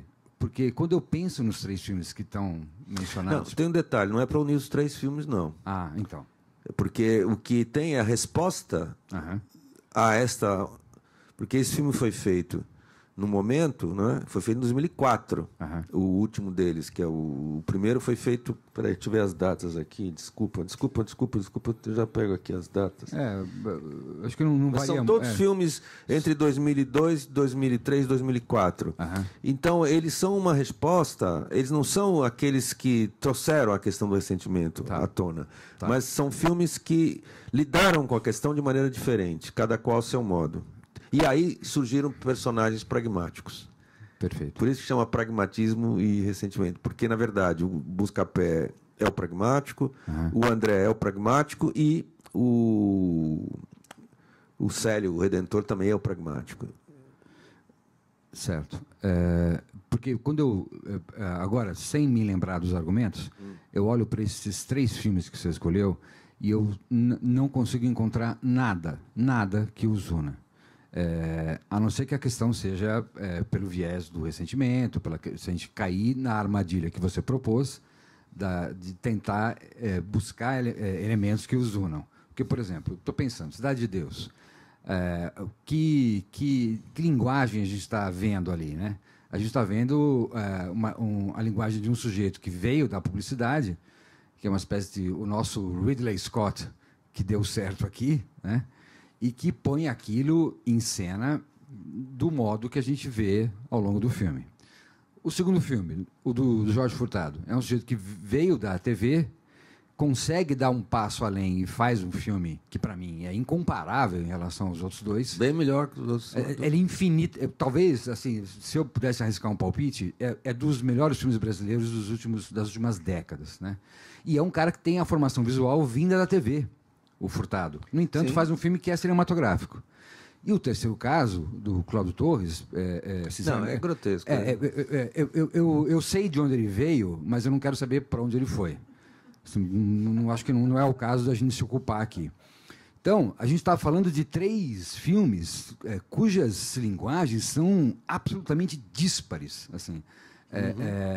E eu queria te provocar, a minha provocação era essa, era de como falar de três tentativas tão cujas linguagens são tão diferentes, falar delas numa mesma abordagem. Primeiro foi uma espécie de resposta que eu mesmo dei àquele primeiro artigo que é de 2000, esse sobre a figura do ressentimento no cinema brasileiro. É lá que está esse mapeamento. Aí, quando, depois enfim, dessa produção já depois do ano 2000, eu peguei três filmes muito diferentes, pautados pelo mesmo tipo de de problemática, que é o que eu chamei que da época cinema de resultados. Eram filmes que tinham um tipo de busca de comunicabilidade, cada qual ao seu modo. O Jorge Furtado, ele tem uma particularidade nesse jogo todo, porque ele é uma pessoa extremamente inteligente e talentosa que ele estabeleceu como projeto, né, essa busca de comunicabilidade, seja trabalhando na série de TV, aquela parceria dele com o Guel Arraes, aquela coisa toda. Então, ele é uma pessoa que conhece muito bem esse mundo da mídia, com um tom mais de comércio mesmo, e ele procura, nos seus filmes, estabelecer a comunicação. E, nesse caso, né, eu acho que esse pragmatismo desses três protagonistas, que, inclusive, se valem de dispositivos completamente fora da lei, né, principalmente o André do filme do Jorge e o Célio, né, cada qual a seu modo. O que tem de claro é o seguinte, é que o Redentor, ele é uma comédia escrachada, né, e completamente descontrolada, né, utilizando, enfim, a popularidade do pessoal da Globo, tal, que é o pessoal da conspiração tem muita conexão com eles. O filme do Jorge é um filme inteligente. Agora, no texto eu digo isso. O filme do Jorge é muito mais inteligente, mas eu faço essas observações rapidinhas ali para não ficar... por que está comparando essas coisas? Agora, eu acho que o Meirelles é muito eficiente também. Quer dizer, o filme dele, você não pode chegar e descartar, assim, né? E ele teve um trabalho que eu acho que é bastante meritório, que foi o de trazer o pessoal do Nós do Morro, né? Katia Lund, né? Não, mas ele é o cara que é o produtor e que é o diretor, quer dizer, eles trouxeram. E ele, claro, teve a parceria da Katia Lund, que garantiu a qualidade do trabalho do pessoal. Tudo que já isso, tinha feito parceria com o João Moreira Salles no documentário. E a Katia Lund já tinha feito com o João Moreira Salles. Agora, eu trouxe aqui o João Moreira Salles para dizer, olha, comparado com o filme do João, todos esses que falam de favela são absolutamente distantes no seu valor, não estou querendo comparar isso, não.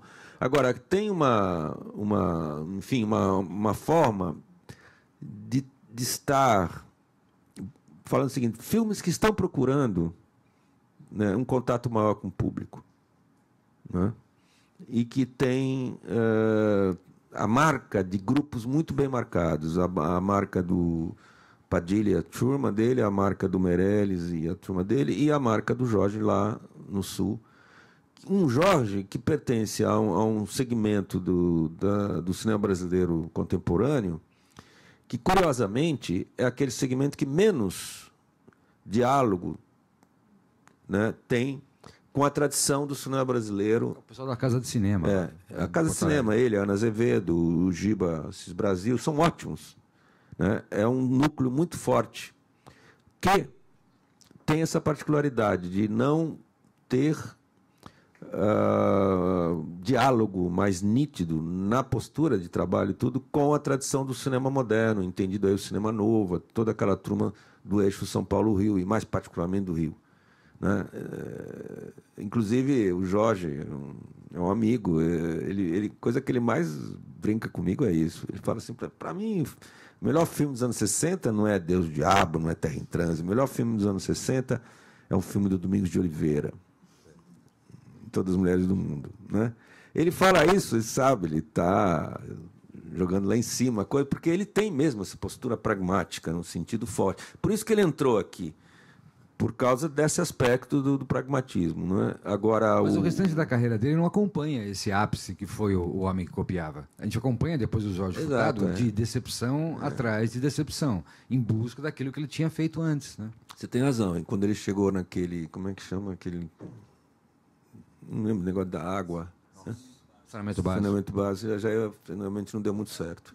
E isso foi logo depois. Esse é o segundo ou terceiro filme depois. Não deu muito certo. A descida é maior. Agora, o filme que eu gosto mais dele é um filme extraordinário que pouco se fala. Eu, inclusive, estou me cobrando de escrever um texto sobre ele, que é o Esta Não É Sua Vida, que é fantástico. É um Por documentário. favor, escreva. Para novos estudos. É um texto, é um filme que é assim um primor de metadocumentário. É diferente do Ilha das Flores. do Ilha das Flores, porque o Ilha das Flores é muito bem feito. Agora, o Ilha das Flores tem, de novo, esse aspecto catártico. Claro. Né? Que é a hora que ele vem e fala, né? E a liberdade é uma coisa que ninguém sabe o que é, mas todo mundo... Quer dizer, ele faz no final um negócio que joga a plateia lá para cima, aquele senso de, opa, né? Tem um lado catártico. Muito mais inteligente, muito melhor do que o catártico aqui do Redentor, que eu falei, né? Que essa coisa no final e tal. Agora, e também do Bacurau. Eu estou com um problema. Eu vi o Bacurau uma vez só, no dia da pré-estreia. Tá. Eu tenho uma admiração pelo Kleber. Participei do debate e falei dessa questão lá do Pretty Little Bunch of Killers, que era um dado que eu achava interessante no filme. Mas não falei de todos esses outros aspectos e estou agora me cobrando e voltar ao Bacurau para ver o Bacurau com mais calma, sem a pré-estreia, sem ter aquele papo, porque eu quero ajustar as minhas contas, não no mau sentido da palavra, com o filme, para tomar uma posição mais nítida. Mas uma coisa que eu acho muito clara é essa da total, né, aposta na catarse, que deu certo. Ele é inteligente, ele que virou assim, uma espécie de revanche que as pessoas estão tendo nesse momento, né? Mas você podia aproveitar o gancho e reexaminar o Som ao Redor para reexaminar aquele final catártico, né, da vingança, mas que não é o que estraga o filme, que não, faz mas um filme veja, que poderia... Eu acho que ele trabalha numa chave que não é para ficar batendo na tecla ali, inclusive não, porque ele pode ter vários defeitos, ele só não tem o defeito da sutileza, né? Exato. O Kleber, ele não tem o defeito da sutileza. Claro. E aquele final, realmente, ele... Eu tenho várias discussões com pessoas que não gostam do final. Acham que era melhor que o filme ficasse em aberto. Opa. Eu falei, não. Opa. Mas acontece o seguinte... Claro. Acontece o seguinte, que os finais abertos viraram também uma convenção. Viraram uma coisa que acontece muito, não tem nada de transgressivo ou de inovação ou de originalidade você fazer um final aberto. Eu acho que ele, ao fechar aquela trama, e inclusive dar o tratamento que ele deu, eu acho que foi inteligente. Do ponto de vista catártico, talvez. Né? Não, mas eu não sei. Eu não vi catarse ali naquela cena. Não, Puxa vida. Não vi. Nem nas outras cenas anteriores, em que realmente também ele peca por tudo menos por falta de sutileza, como no banho de sangue, como nas vozes que são ouvidas por debaixo, quando o casal está andando por cima. Ah, sim, e tem a história da menina que dorme, acorda e tem essa miragem da invasão. Sim. As representações dessa paranoia com relação à favela, eu também acho que, às vezes, vão muito longe demais, não há dúvida. Mas, enfim, é legal. Foi bom você trazer essa nossa... Não, muito legal, como sempre. Eu não queria mudar o assunto, porque o assunto estava indo para um outro lado. Eu peço perdão. Ótimo. Não, perfeito. Perfeito, obrigado. Ótimo, mas a gente tem que tem que sair. Então, muito obrigada, Ismael. Obrigada.